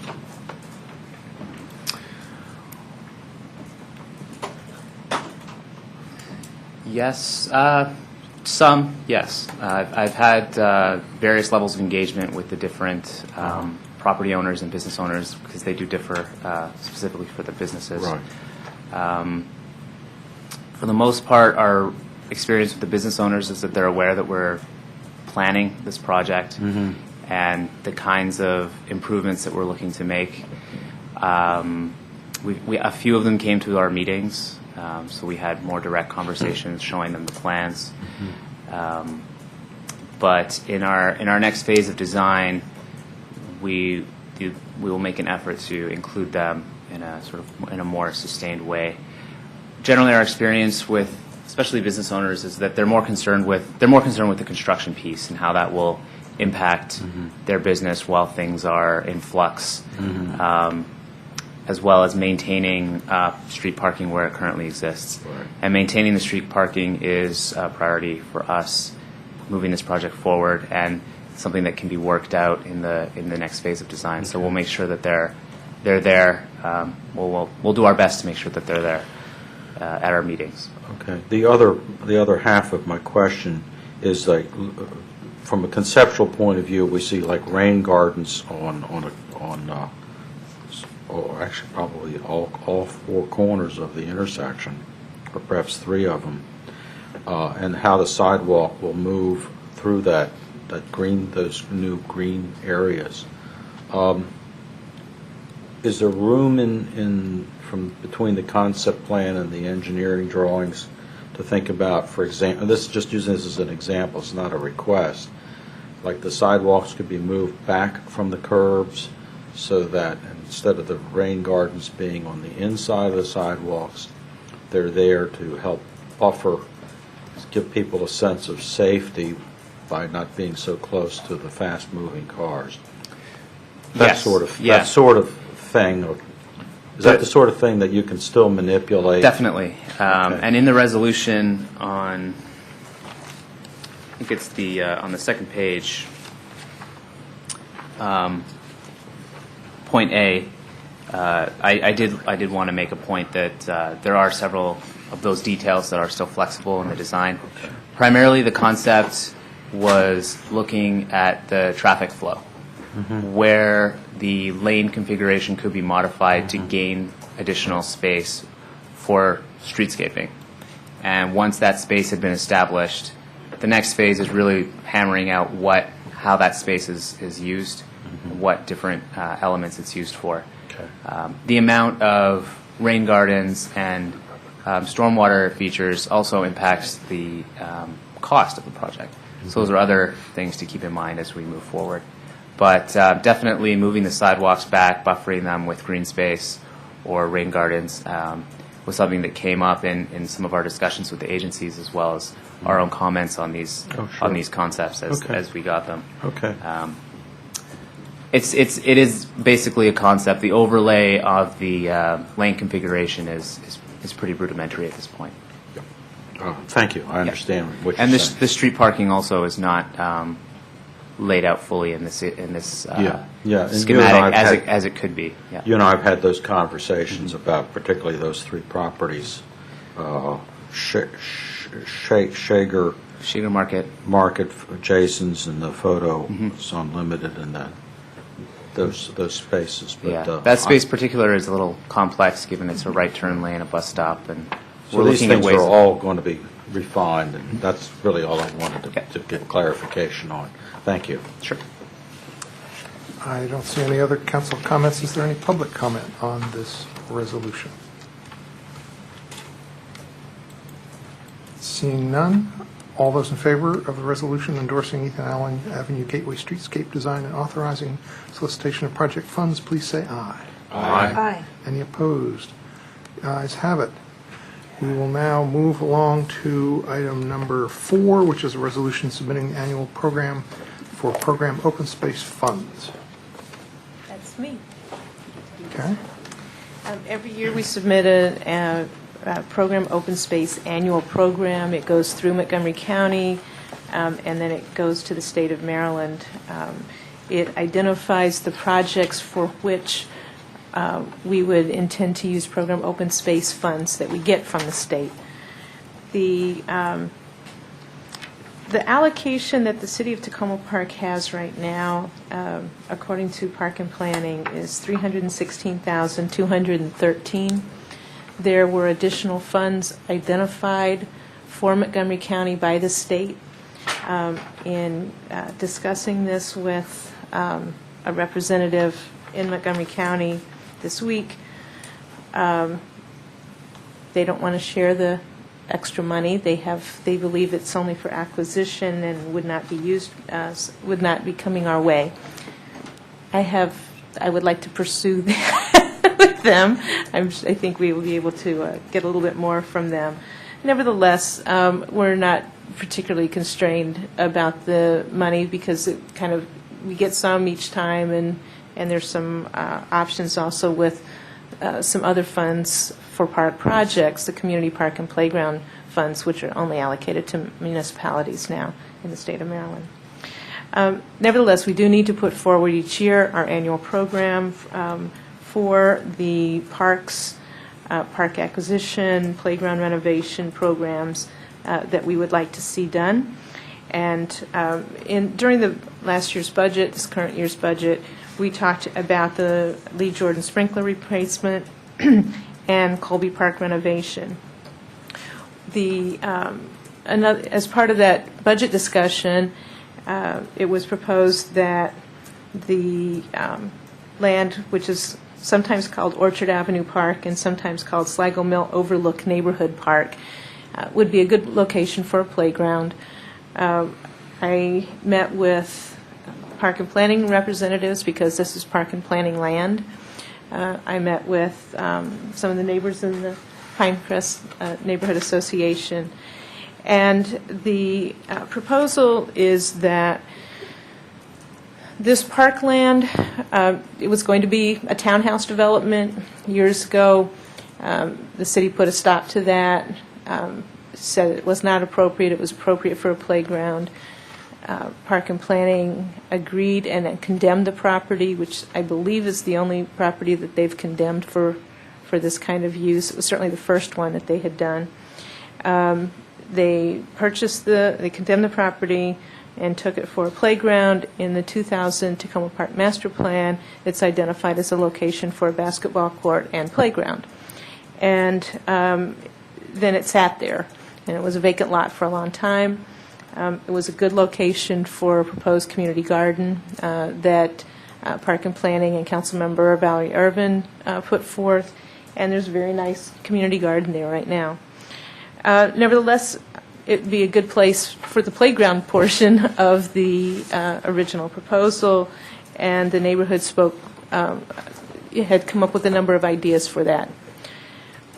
In talking with Park and Planning, we have lobbied for years that this move up on their capital improvement program to do this park improvement. And it has sat way back in the back of their list. In talking with the representatives, it's clear that it's not going to move up anytime quickly because of their money constraints and some fairly, I think, legitimate higher priorities that they do need to address. What it does mean is that this park will just sit there as it is for quite a long time. The staff said that if the city did put forward the money to do the park renovation, that they would assist in the kind of staffing part of overseeing the renovation process, and that they would take the renovated parkland and maintain it and replace playground equipment over time as they should. The issue, I think, is that we generally don't like to pay for things that we think the county should pay for. On this particular project, I think that it does make some sense to move forward. This is an area that does need a playground, a neighborhood that has not received much for a long period of time.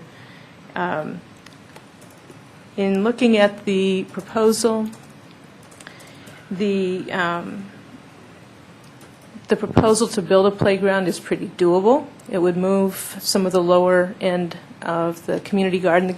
The property itself is sloped fairly significantly. The bottom approximately 8 garden plots would need to be moved up to the top, which is doable. And that would allow the flatter section of the park that's near Fifth Avenue and Orchard Avenue to be developed into a small playground. The playground needs to be handicap accessible. There needs to be a handicap accessible parking space on the street, and stormwater improvements need to be done for the parkland. The project would need to be, we would need to send that out to a consultant to work with the neighborhood to do the actual neighborhood playground design, and so there's that. In checking with a variety of folks and with staff, there's not other parkland or park projects that are ready to go for a park project, and we did not even have something really eligible for community park and playground funds in this last round. So we're kind of at a place where, we've used POS funds in the past for park renovation. In a few years, Spring Park will come up, but we're just not at a point where we have something that is appropriate for POS funds other than this park, to my knowledge. I know we've got representatives from the neighborhood here, and I can answer any questions that you might have about POS funds or this particular project. I think maybe the thing to do is to hear from the neighborhood representatives, and then we'll go from there.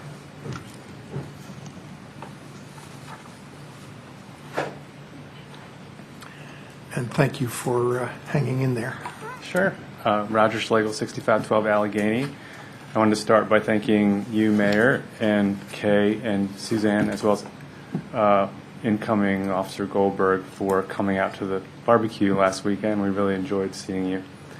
I'm speaking not only as a Pinecrest member, but also as one of the founding members of the Sligo Community Garden. my wife does more of the work than I do, so I have to give her credit. And I just wanted to say up front that as a member of the garden, I appreciate the amount of work that plot users have taken to build up their soil in their plots. So to the extent that plots might have to be moved, Pinecrest volunteers stand ready to help pre-prepare new plots a year ahead to help get some nitrogen fixers in the soil up at the top of the hill.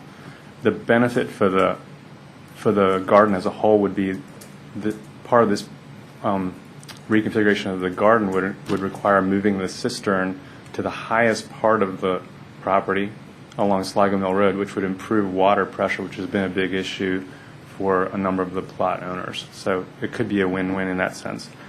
I wanted to make the case or just emphasize what a great project this would be for our neighborhood and for Tacoma Park.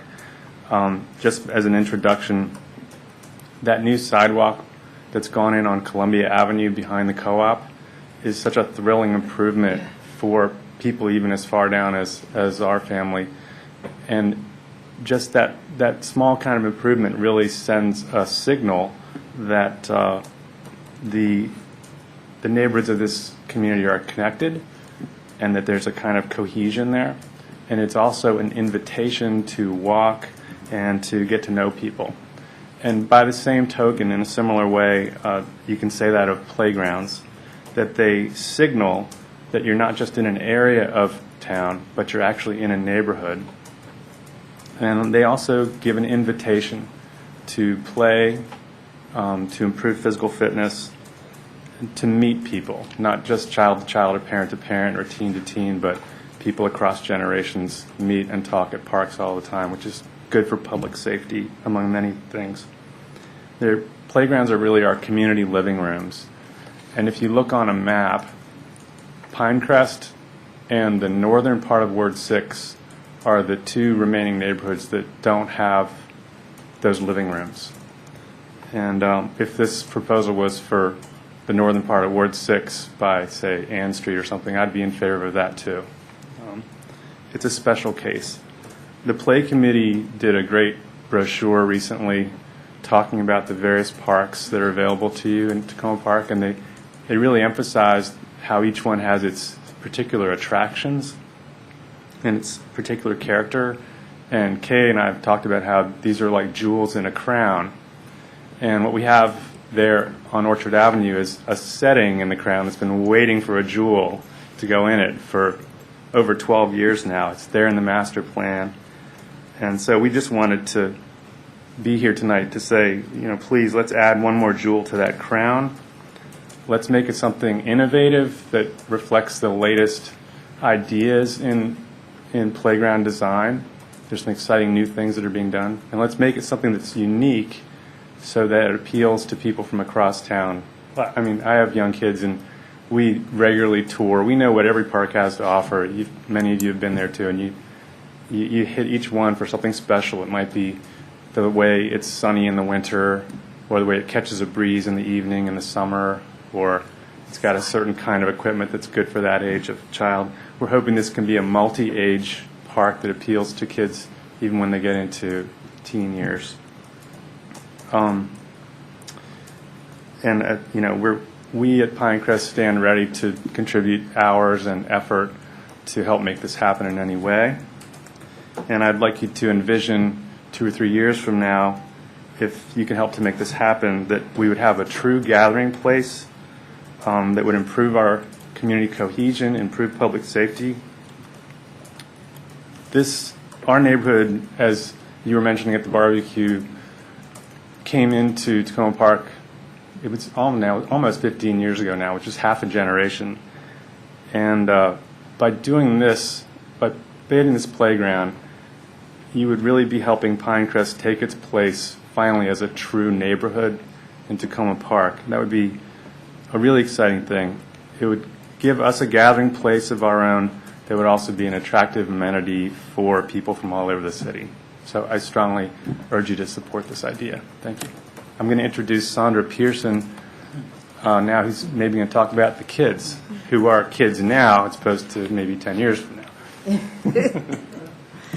I just like to say that we really do need this park in our area. I've seen the kids, at the picnic that we had the other day. I was really surprised as to just how many small children there are in our neighborhood. I have seen the mothers pushing the kids in the morning, and they're walking and they're talking. It would be nice to go to a place where they can sit, have conversations, and we can talk about what's going on in the area. So I would really like you to approve this park for us.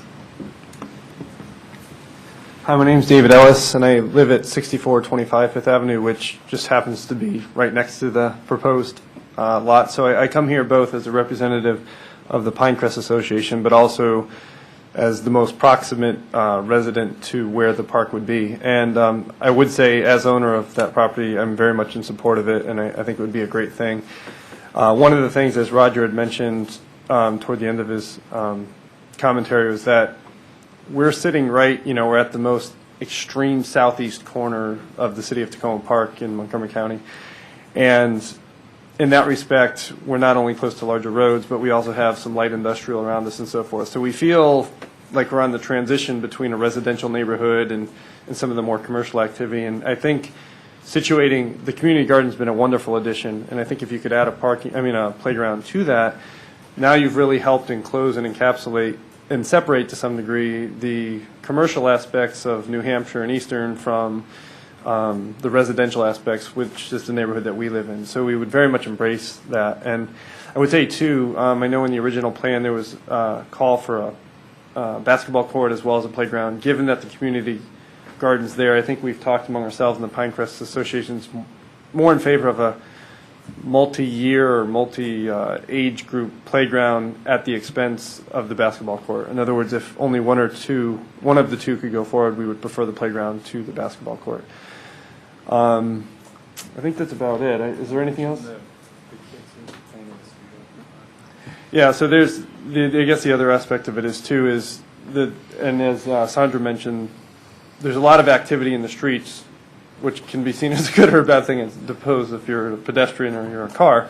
But obviously having an opportunity for the kids, and I have a toddler myself, having an opportunity in a location for the kids to get off the street and into a proper neighborhood park or a playground would also be wonderful. We're not beyond the reach of Spring or Elm Park, but at the same time, when you've got smaller kids and strollers and so forth, having it a little more proximate to the residential neighborhood, I think, would be a really good thing. So, again, I don't want to belabor the point. I know you've had an exceedingly long evening, and maybe given that we're at the end, you're tired, you'll say yes and give us the money. But in any event, we do appreciate your time and attention. Thank you for hearing us, and thank you, Susan, very much for supporting us in our pitches and also representing our community well. Thank you.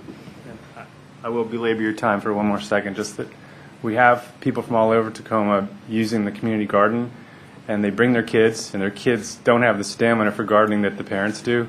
So it would be wonderful to have on the same site a place for kids to hang out within view of their parents while they're gardening. So that's one other thing to think about.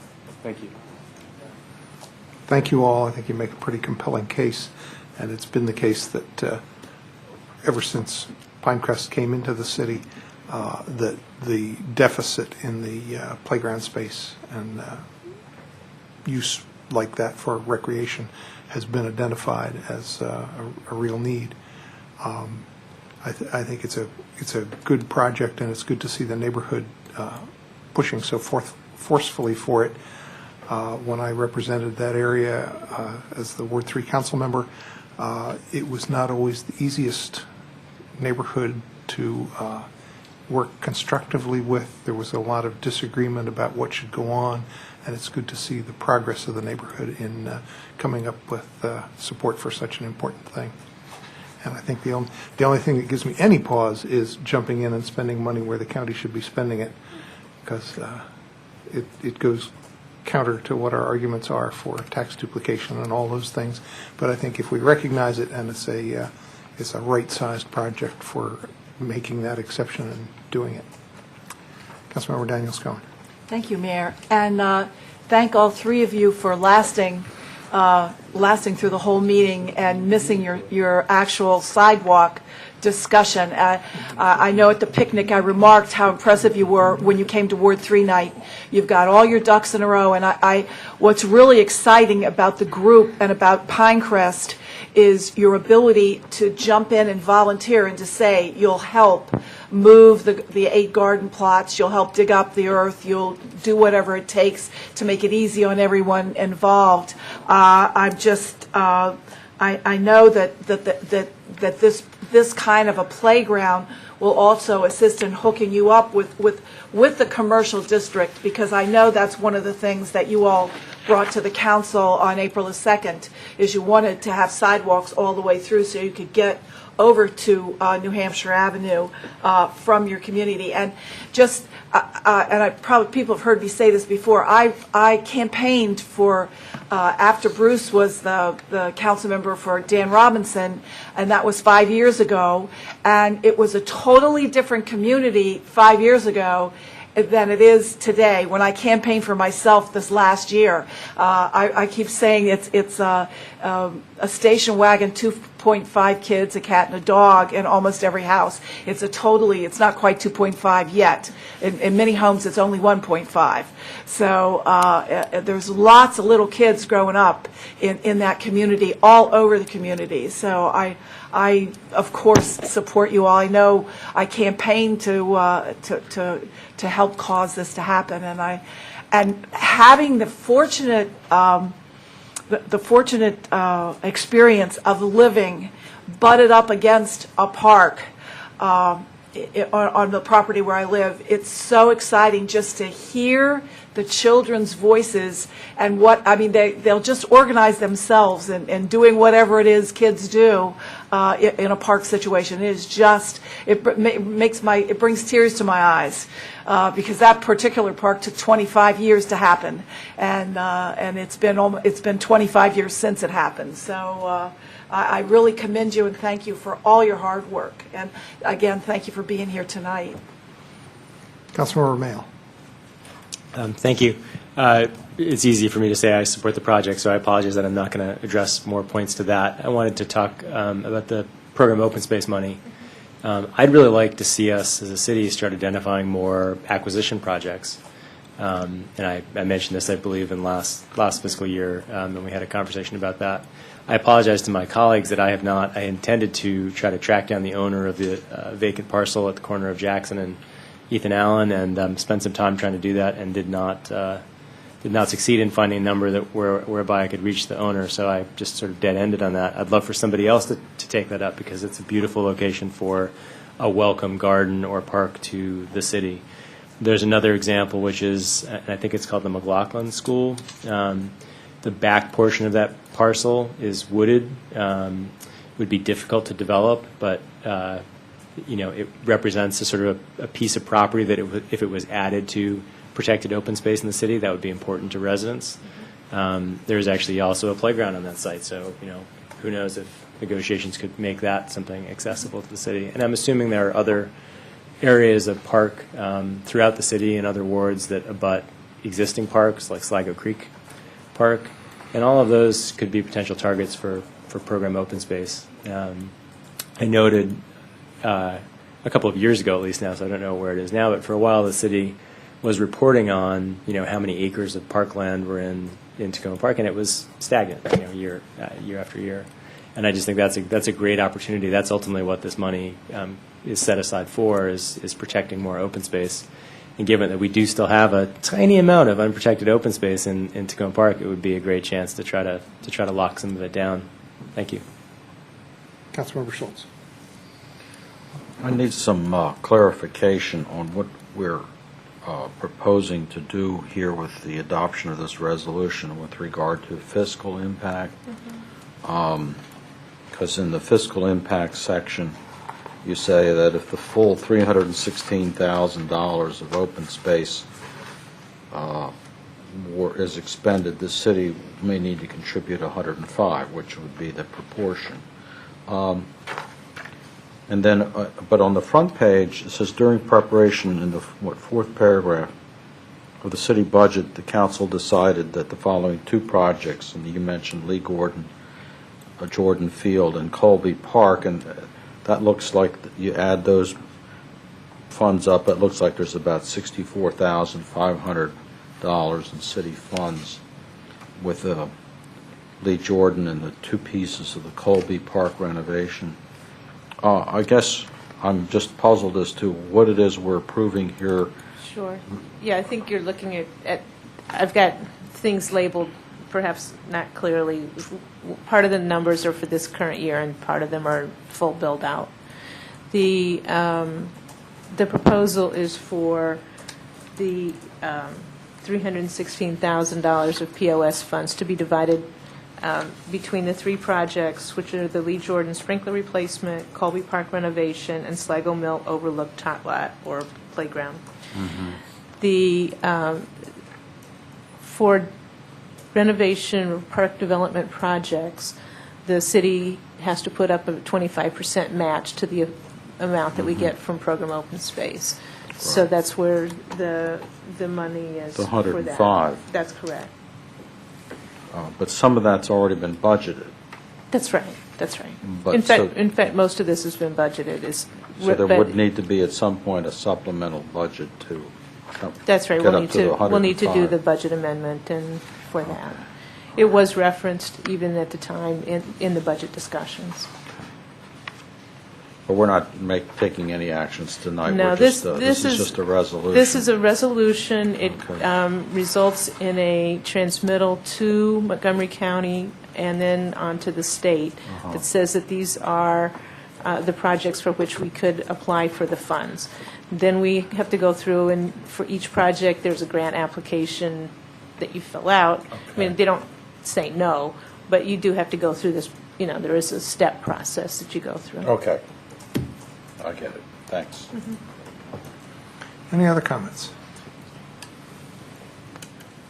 Okay, I think we need to move this resolution. So moved. Second. Moved by Councilmember Daniels-Cohen, seconded by Councilmember Siemens. Any further discussion? Any further public comment? All those in favor, please say aye. Aye. Any opposed? The ayes have it.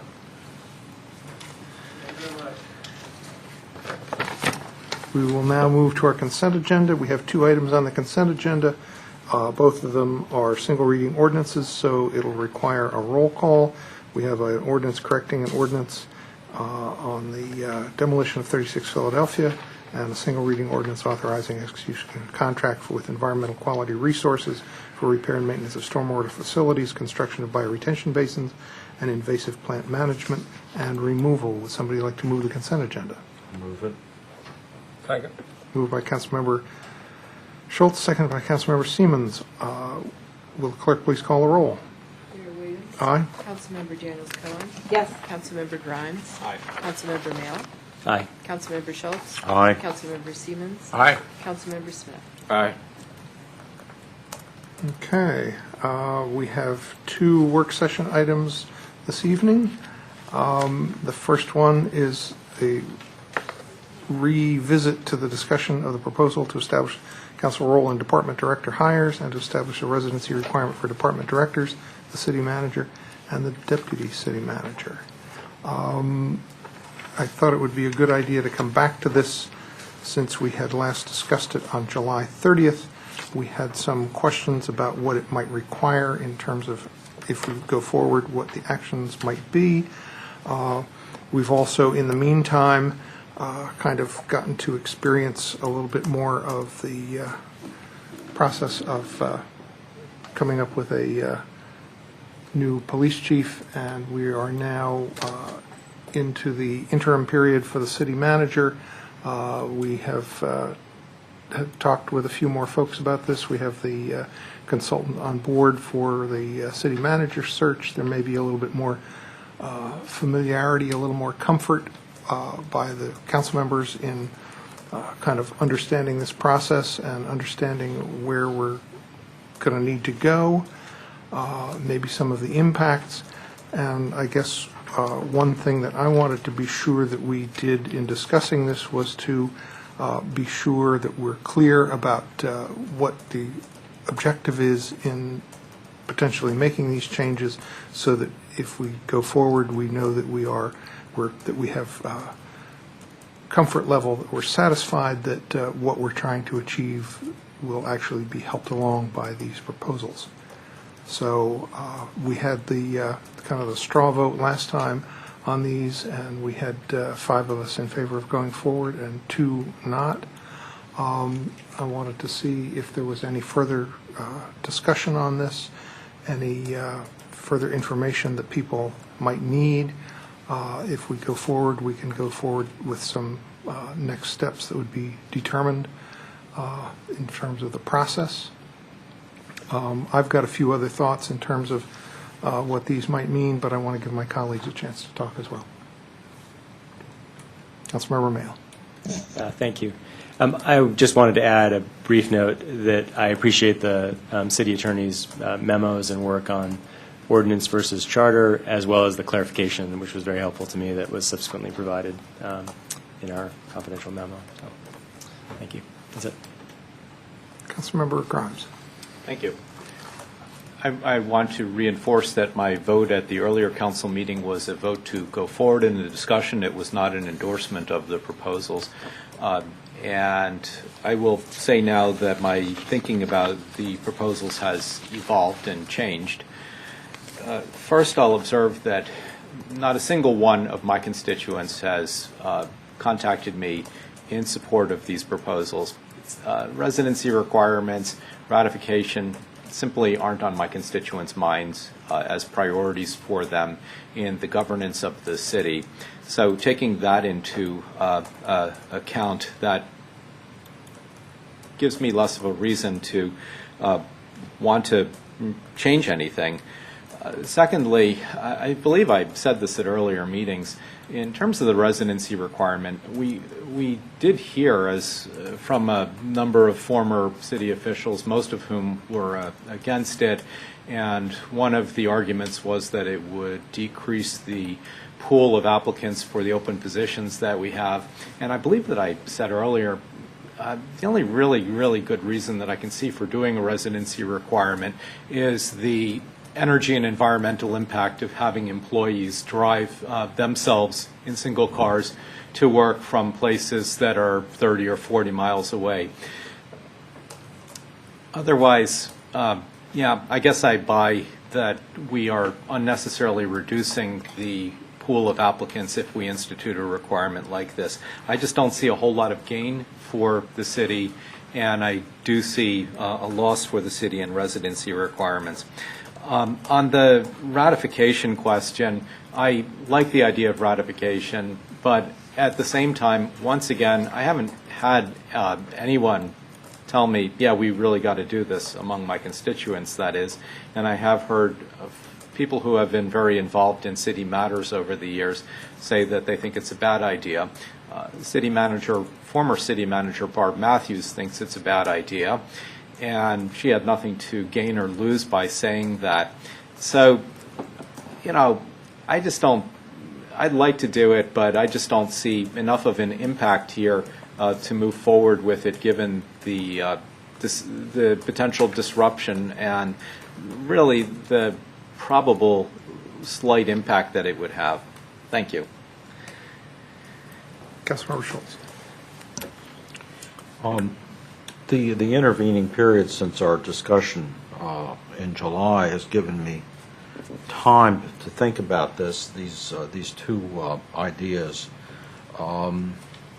and to sort of say, well, you know, question my initial strong reaction in opposition to the two ideas, and sort of say, well, let's step back and sort of think, really, what is the concern? I've spent time talking to city staff, kind of casually, not in any sort of methodical way, to sort of ask them what they would think about a residency requirement if one were to be installed, and as well as the proposal for the councils having a role in hiring department heads.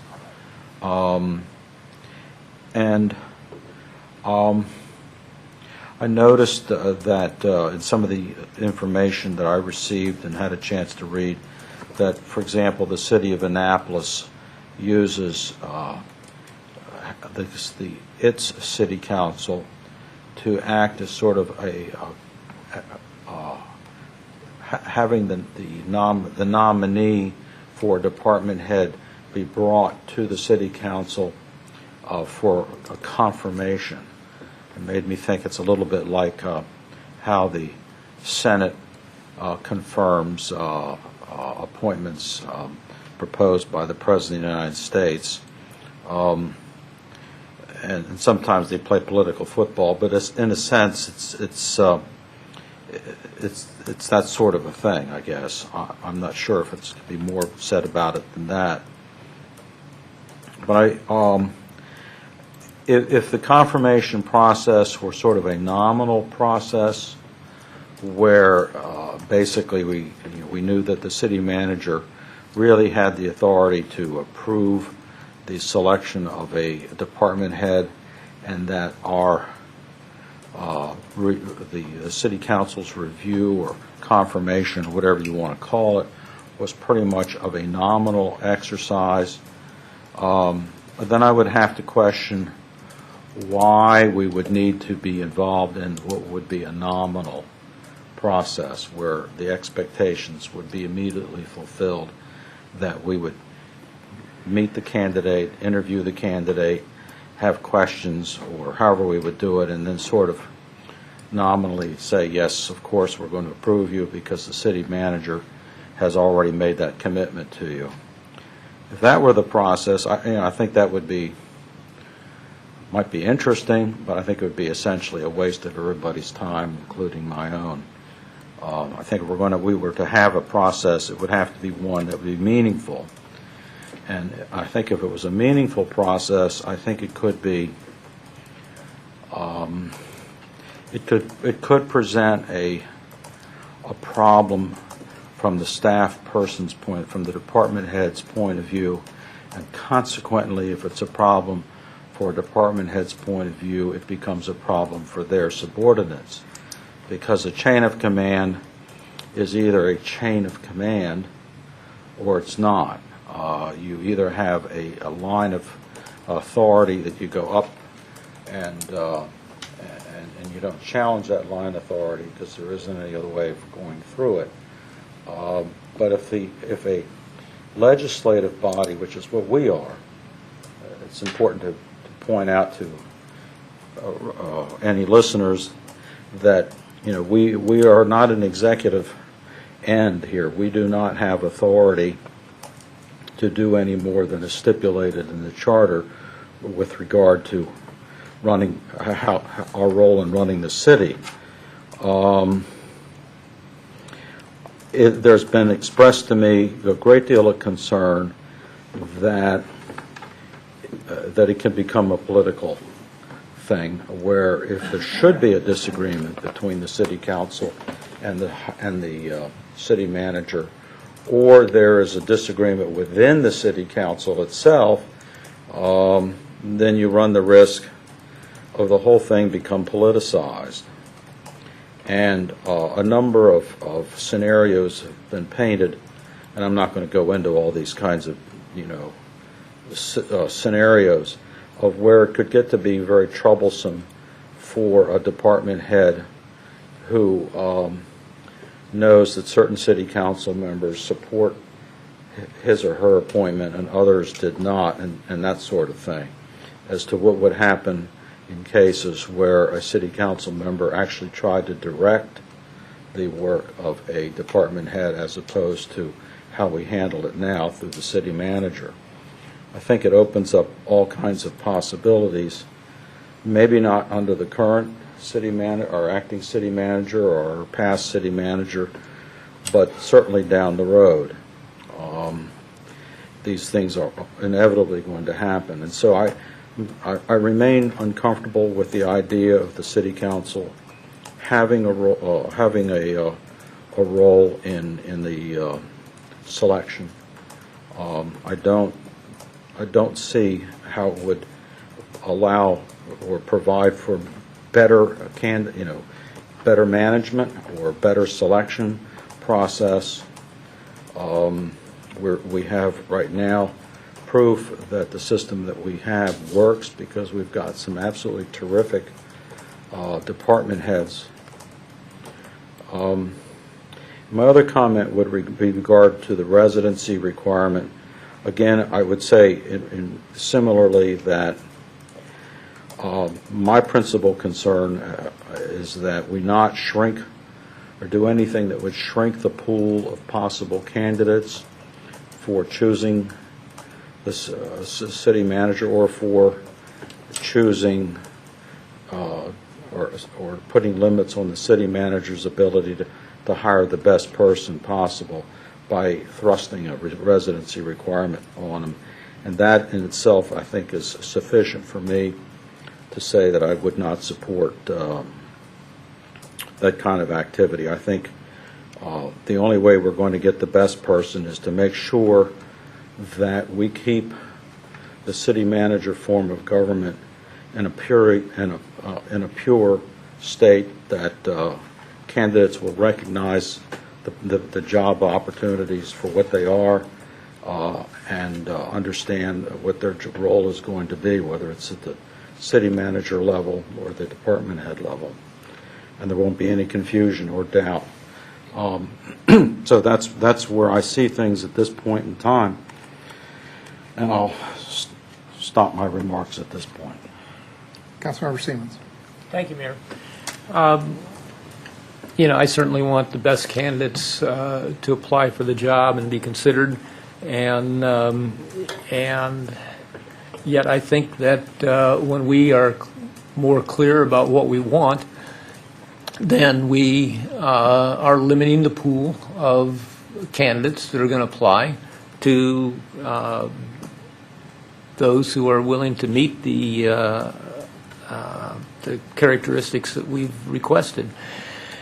The question is there a benefit? And I've heard, a couple of council members prior to me raise the question of, saying that they don't see what the benefit is. I think this is addressing a specific concern that I've expressed in the past and that has been brought to me by my constituents and other community members about the community orientation of, most specifically, the city manager, and occasionally of some department heads, that there's a feeling that from people that I've heard from, that they would like to have a city manager and department heads who have a stronger orientation towards the community and a stronger community feeling, a stronger commitment to the community. And that's the specific issue that I think we are attempting to solve with this. And I'd point out that in the past, the form of our city government has evolved. It has changed. It's changed in ways that we have found to be positive. Sometimes there are other changes that people feel are necessary, and this is one of those times that I think it is a positive change and something that we can do to improve the way we serve the community. And I will say that that the people that I've heard from who have been against this have just about exclusively been past city council members, and I'm not sure why they felt the need to organize and come here, but in talking with my constituents and with other people in the community, I get broad support of this residency requirement, with very few exceptions. And I also believe that the International Community Manager Association does recommend that city managers live within the community. As far as the other issue on the table, which is I think we're discussing at the same time, which is council ratification of the hiring of department heads.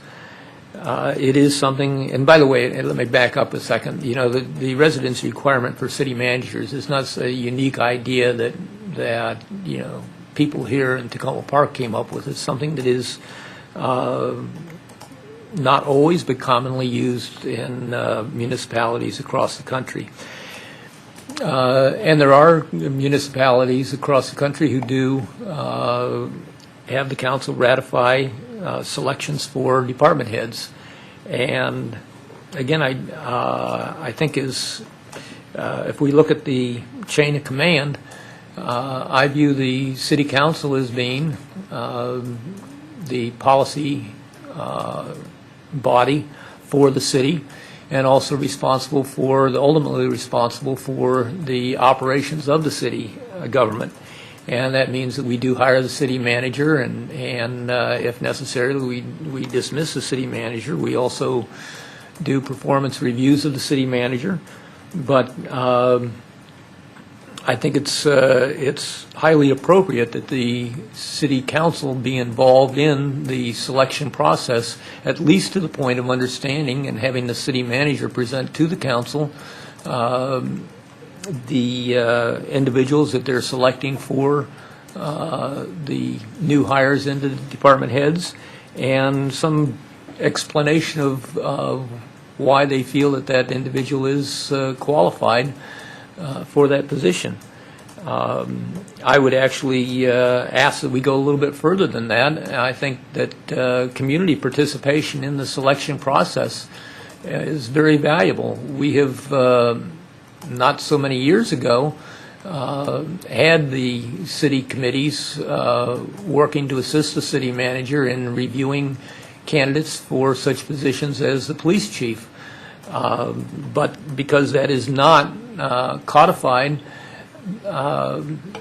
you know, a city manager can refuse to involve the community in the selection of those department heads, and I think that's to the detriment of the community. I think the more community involvement we have, the better. Even if it's just to you know, give opinions and advice to the city manager as they make their selection.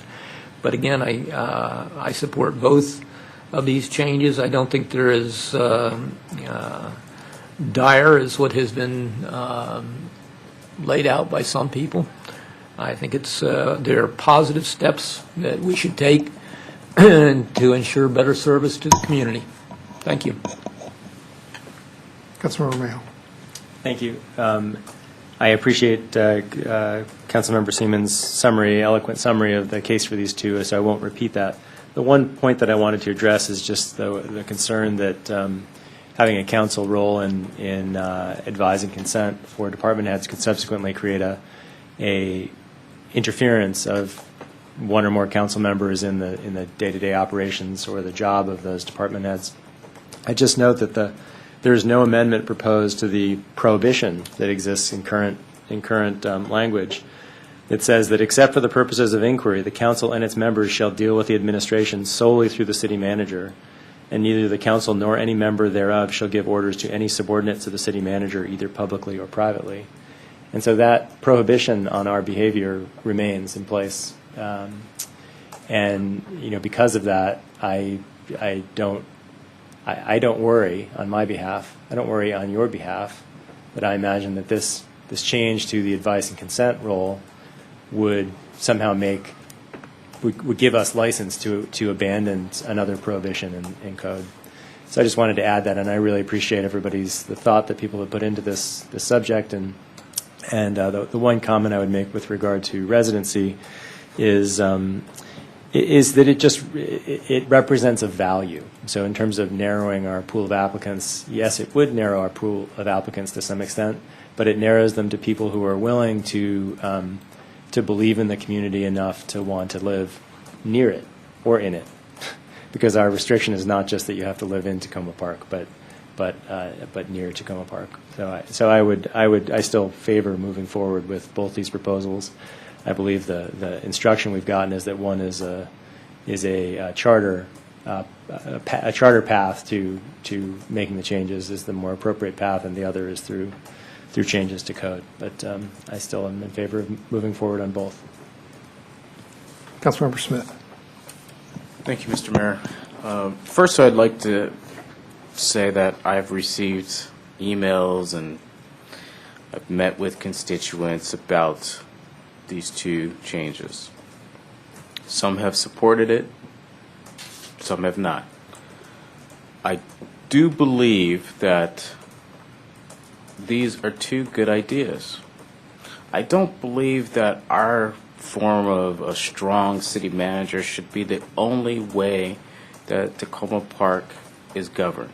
I think that the city council should have more of a role in looking at reviewing potential department heads.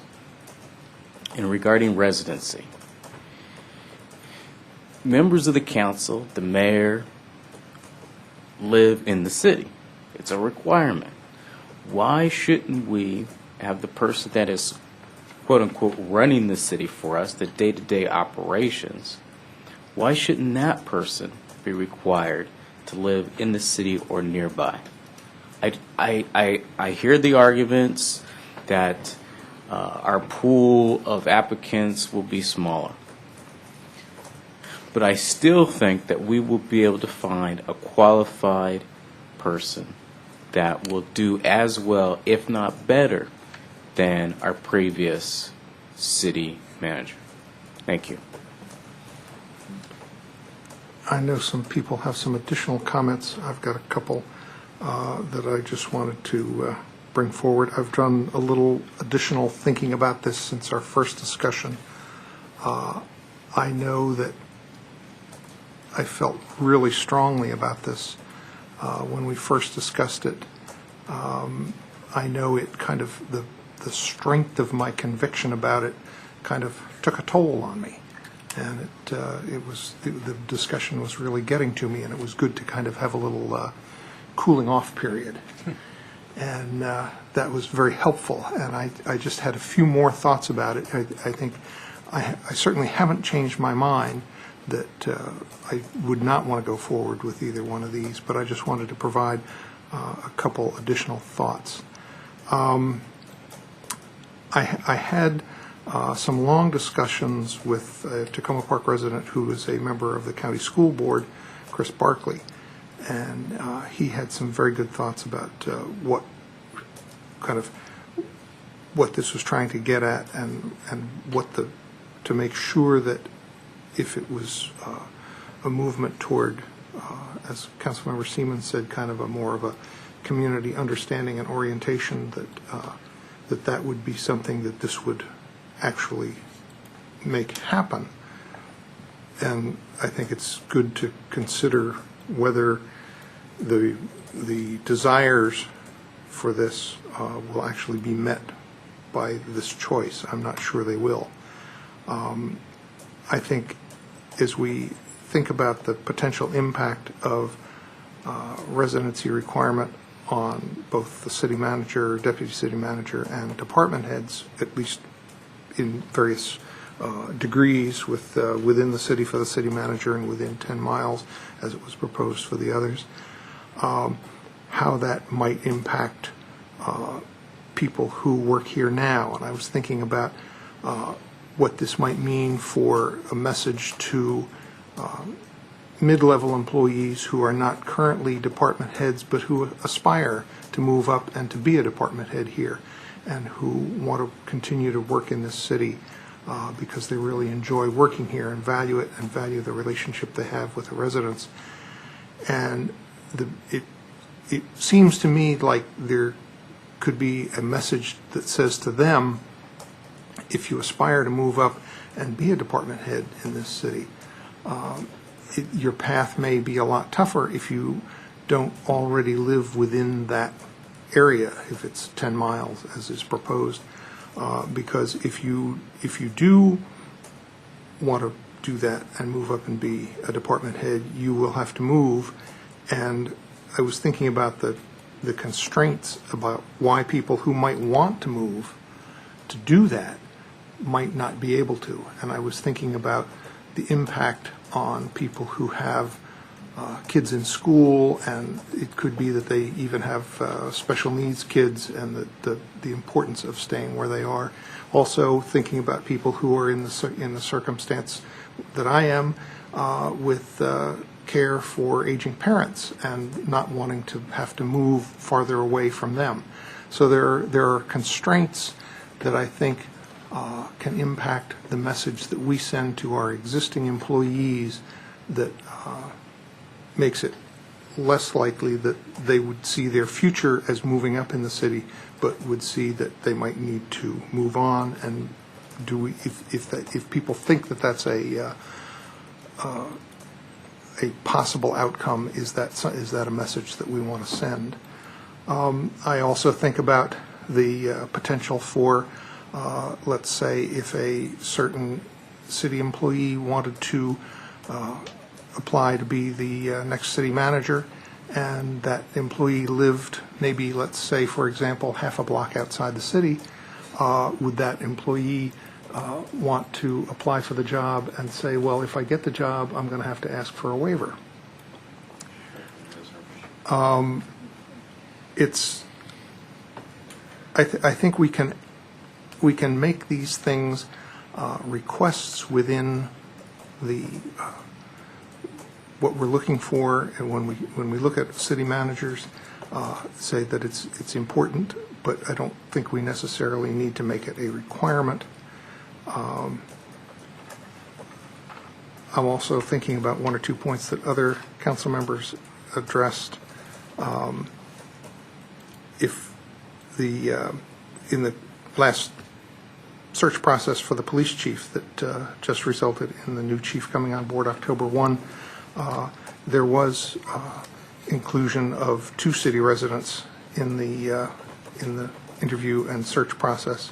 So I'm not sure that that's kind of gone away. I think that has continued in many cases. And just a question that I know was one of the issues that had to be dealt with when the former city manager accepted the current position that she's going to be moving to, and she obviously does not live in Rockville. The question is, how long do you have to move in for compliance with a residency requirement?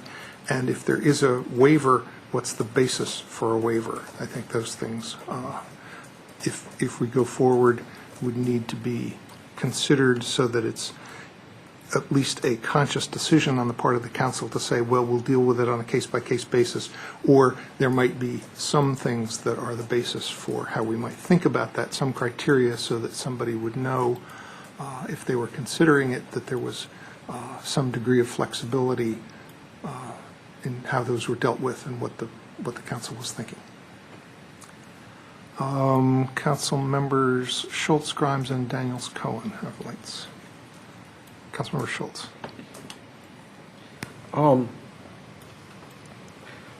The term advise and consent is something we've been talking about here, and in different conversations I've heard different ideas of what that means. And just a minute ago, Councilmember Siemens was talking about the idea of the council being able to influence, which I think was your word, the city manager's decision-making on their selection by giving,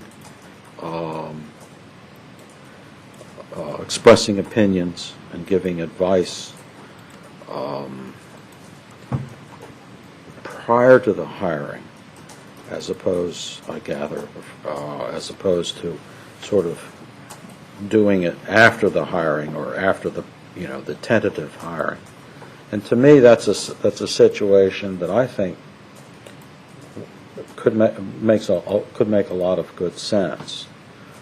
So if the city manager, say, needs to find a new library director, for example, it would make a lot more sense, better be good use of our time to make it as an accepted practice that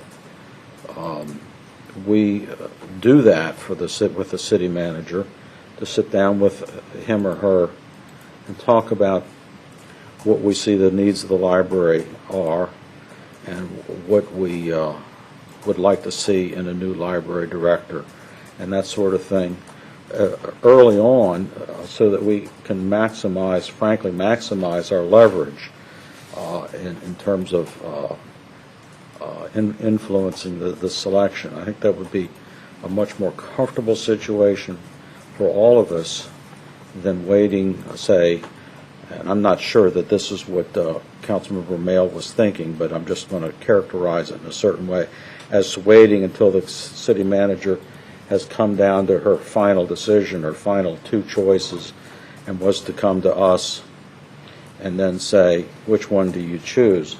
I think that would be an ineffective way for the city council, and by virtue of the city council, the community at large, to participate in that process. And I think I could live with that sort of advice, giving advice and expressing opinions prior to the outset.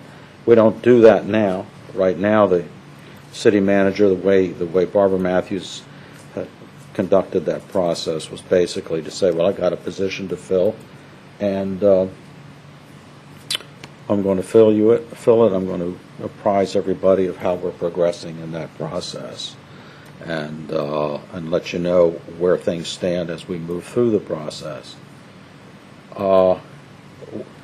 In fact, as an example, when last year, when the city council was debating the future of the work program and the direction, the mission of the recreation department, the previous council had a really extended and sometimes argumentative discussion as to what needed to change in the recreation department and what we wanted. But we brought it to kind of to a resolution among us, and I think we came up with some ideas as to what we could all agree on how the recreation department needed to be pointed in a slightly different direction, and a new recreation director was hired on that basis, and it was a choice that I think we were all extremely pleased about. And I think that was a very valuable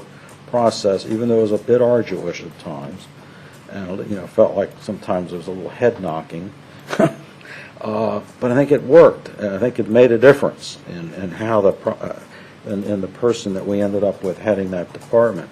And that's the sort of thing I think we can do, and I could support that. As with regarding, one other thing I want to just say about the residency process, we in meeting with the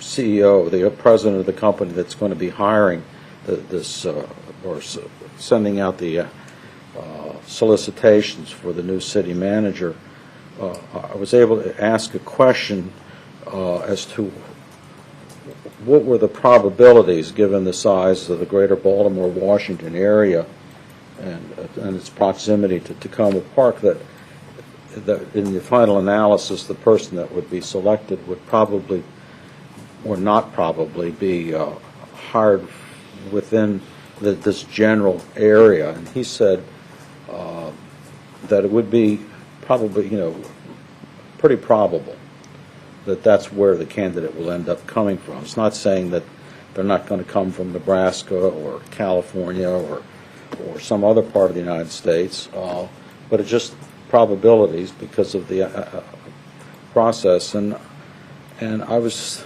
thinking that, how close is close enough? We're talking about a 10-mile residency requirement, but if it was 20, would it make that much difference? Because, there is, as Mayor Williams was pointing out, when people are moving from, say, Indiana to come to here, they really have to pull up stakes because they want this job and they're prepared to make the break from the community they live in. But if somebody, say, lives in Ellicott City or in Annapolis and is willing to commute, they can accept the job if they're not going to have to pull up all of their routes, like Mayor Williams was talking about. But they can't accept it if they weren't. So I think we'd have to define a wide enough area that improves the chances of having a good pool of candidates, but not so wide that it gets ridiculous, that it defeats the purposes of what Councilmember Mayle is advocating. I mean, these are sort of areas I think we need to talk about a little bit more. Councilmember Grimes. Thank you. I'll address once again both of the items here. Regarding ratification, I feel a need to explain myself that I like ratification. I like that power. I think it's appropriate for the council to have. But I'll make an analogy. I think Porsches are great cars, but I can't afford one. And similarly, I think that ratification would cause potential disruption to city operations, and it just carries too slight a benefit, just like I think a Porsche carries too slight a benefit as a car, as a means of transportation, to make it worthwhile. So I'll just move on from that. Regarding the residency requirement, for the city manager, it is simply unnecessary. The council can choose to make residence a selection criteria, a search and selection criterion for the city manager. We don't have to have it in city code or in the city charter. We can do it. We don't need to tie the hands of future councils in this respect either. At a future time, when we hire the next city manager 20 years from now, or whenever it is, we can choose, the council at that time can choose whether that council wants to make residency for the city manager requirement. We do not need a code or charter change regarding residency for the city manager. Regarding residency for the department heads, yeah, I like that power. I like that idea for the department heads for reasons that other council members have articulated, but I don't think that we need a requirement, particularly one that would be waivable. What I would propose instead is two things. One is that we would make residency for department heads a secondary selection and search criterion. That is, if you were, say, scoring applicants on 1 to 100 with professional competence being worth 40 points and prior experience being worth 30 points and education being worth 10, whatever it is, well, then a secondary criterion might carry a few points there. In other words, a department head candidate who lives in the city or who has expressed a commitment to move into the city would gain a few points in the evaluation. And second, on department heads, I would also much prefer to offer inducements for an individual to live or move into the city of Tacoma Park rather than make it a requirement.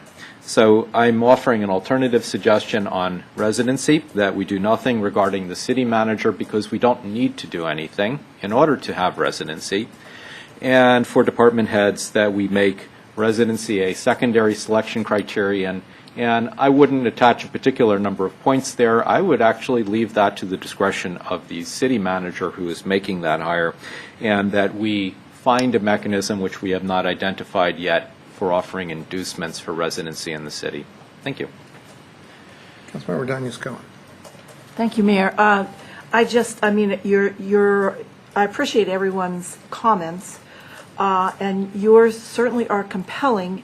And if we had someone who applied for the city manager's job who lived one block outside of the city, I hear Councilmember Grimes saying waiverable, there is still the waiver. I mean, anybody who's trying to move up. I'm sorry, I did not say waiverable. I said that there has been talk of including waivers. I wouldn't even go there. I know, that's what I meant. Yeah, that's what I meant. I'm sorry. I know you don't want to even go to a waiver. There's always that discussion. And anyone who's worked for the city for so many years and wants to move up, to me, the fail-safe is that right there. That's all I've got to say on it. I think it's worth going forward with both of the programs, information, challenges, whatever they are. I'm losing it here. It's getting late. And I just had one thought that I jotted down as various people were talking. In terms of if it was a 10-mile radius for department heads,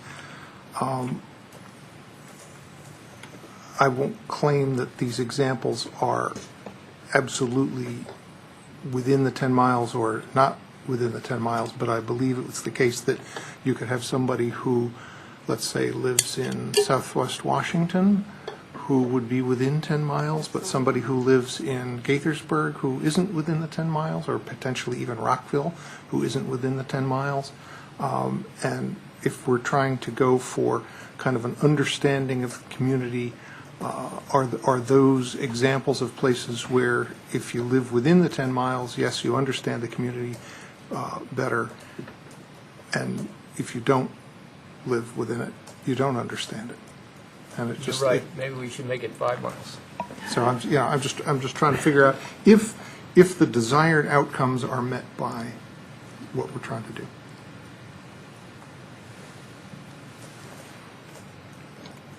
So are we ready to motion to move this forward? It sounds like there are 4 people in favor of moving forward and 3 not in favor of moving forward, is the sense I get. Mm-hmm. Sure. I think you would be right. Exactly. So I think at this point, what we have is a direction to put together whatever is necessary for consideration of this at a voting session, and we'll put that on the agenda, and we'll make sure that we have the right advice for which ones go to code charter, to a charter amendment, and which ones might be by ordinance. Councilmember Grimes. I don't know what the protocol is for this, so I'll ask.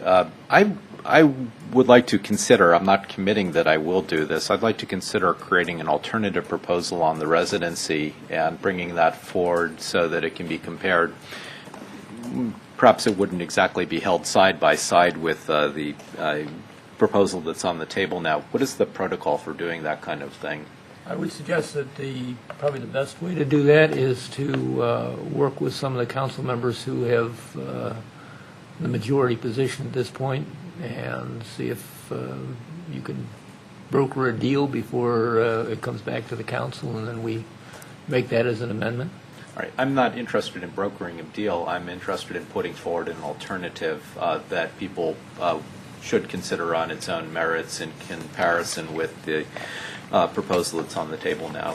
Well, Thank in you. the process, when we have an ordinance, a proposed ordinance on the table or a charter amendment, then any council member can always propose an amendment at that time.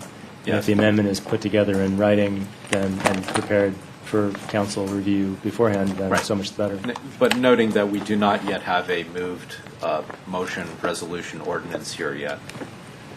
And I would. But we do have direction to city staff to prepare the documents on the specific proposals at hand, and not direction to city staff to prepare some other.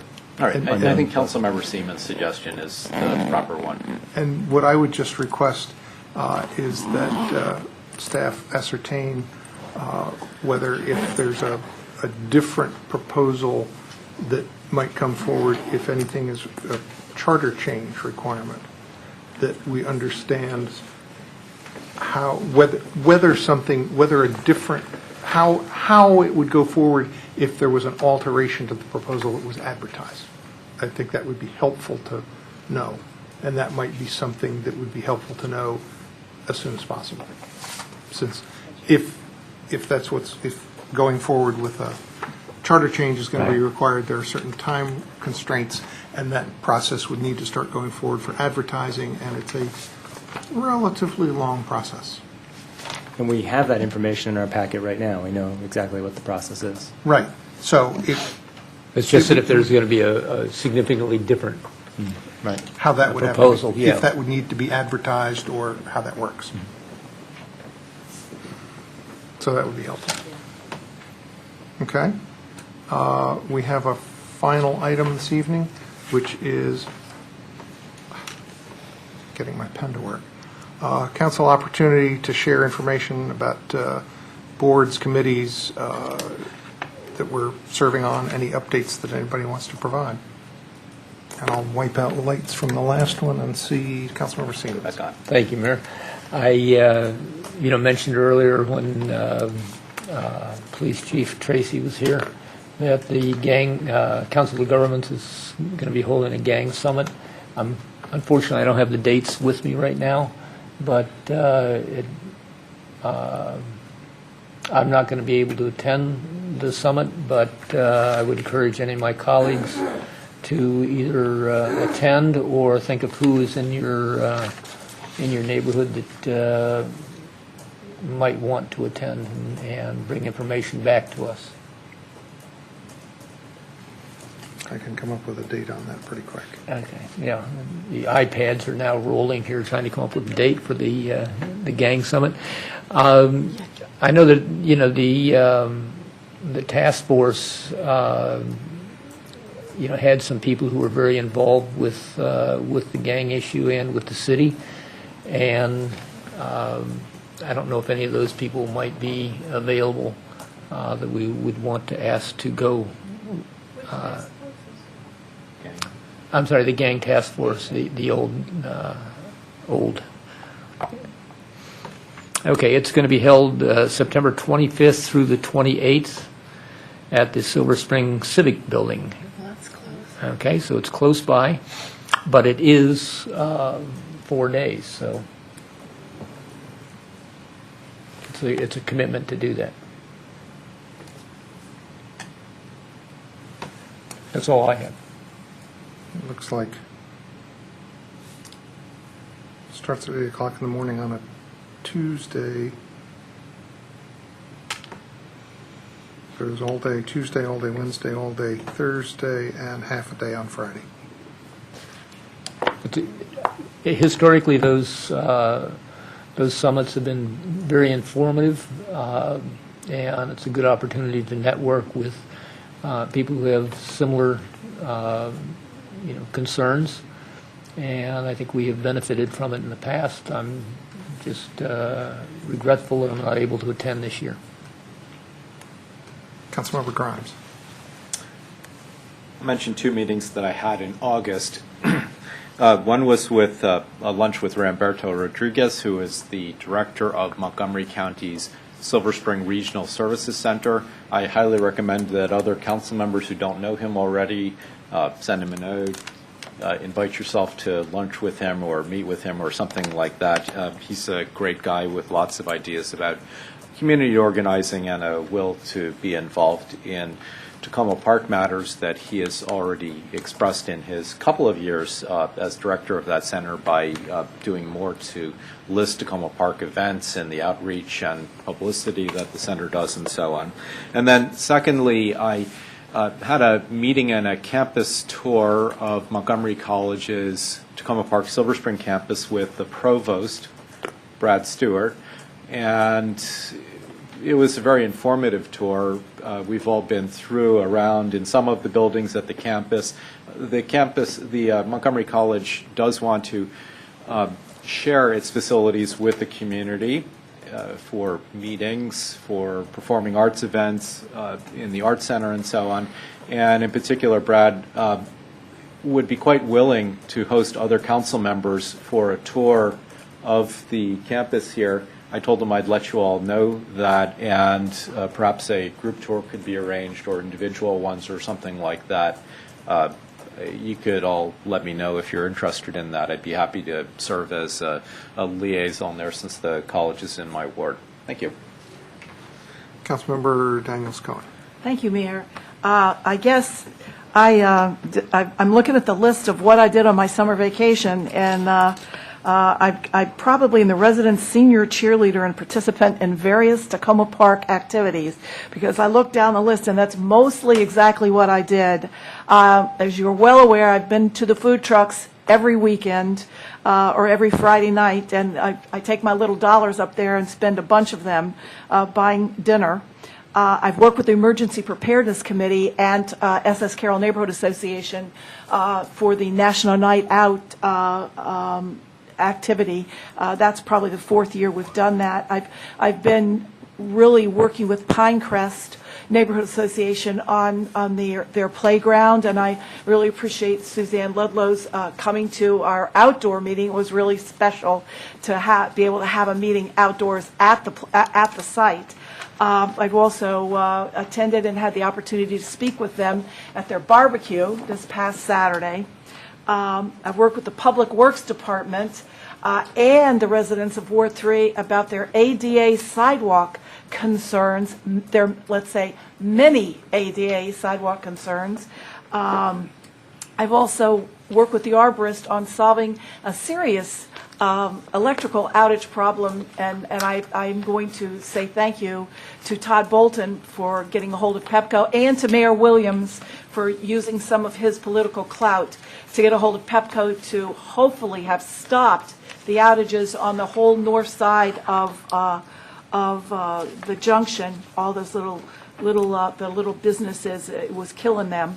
I did attend the taser class and learned a lot about how to use a taser and when or when not to use it. With a lot of you who volunteered at the Folk Festival and as a council member for the Folk Festival Committee, but I also volunteered with the Emergency Preparedness Committee as well. And I guess the highlight of what I did on my summer vacation was the apple pie judging contest. That was a lot of little chunklets of pie.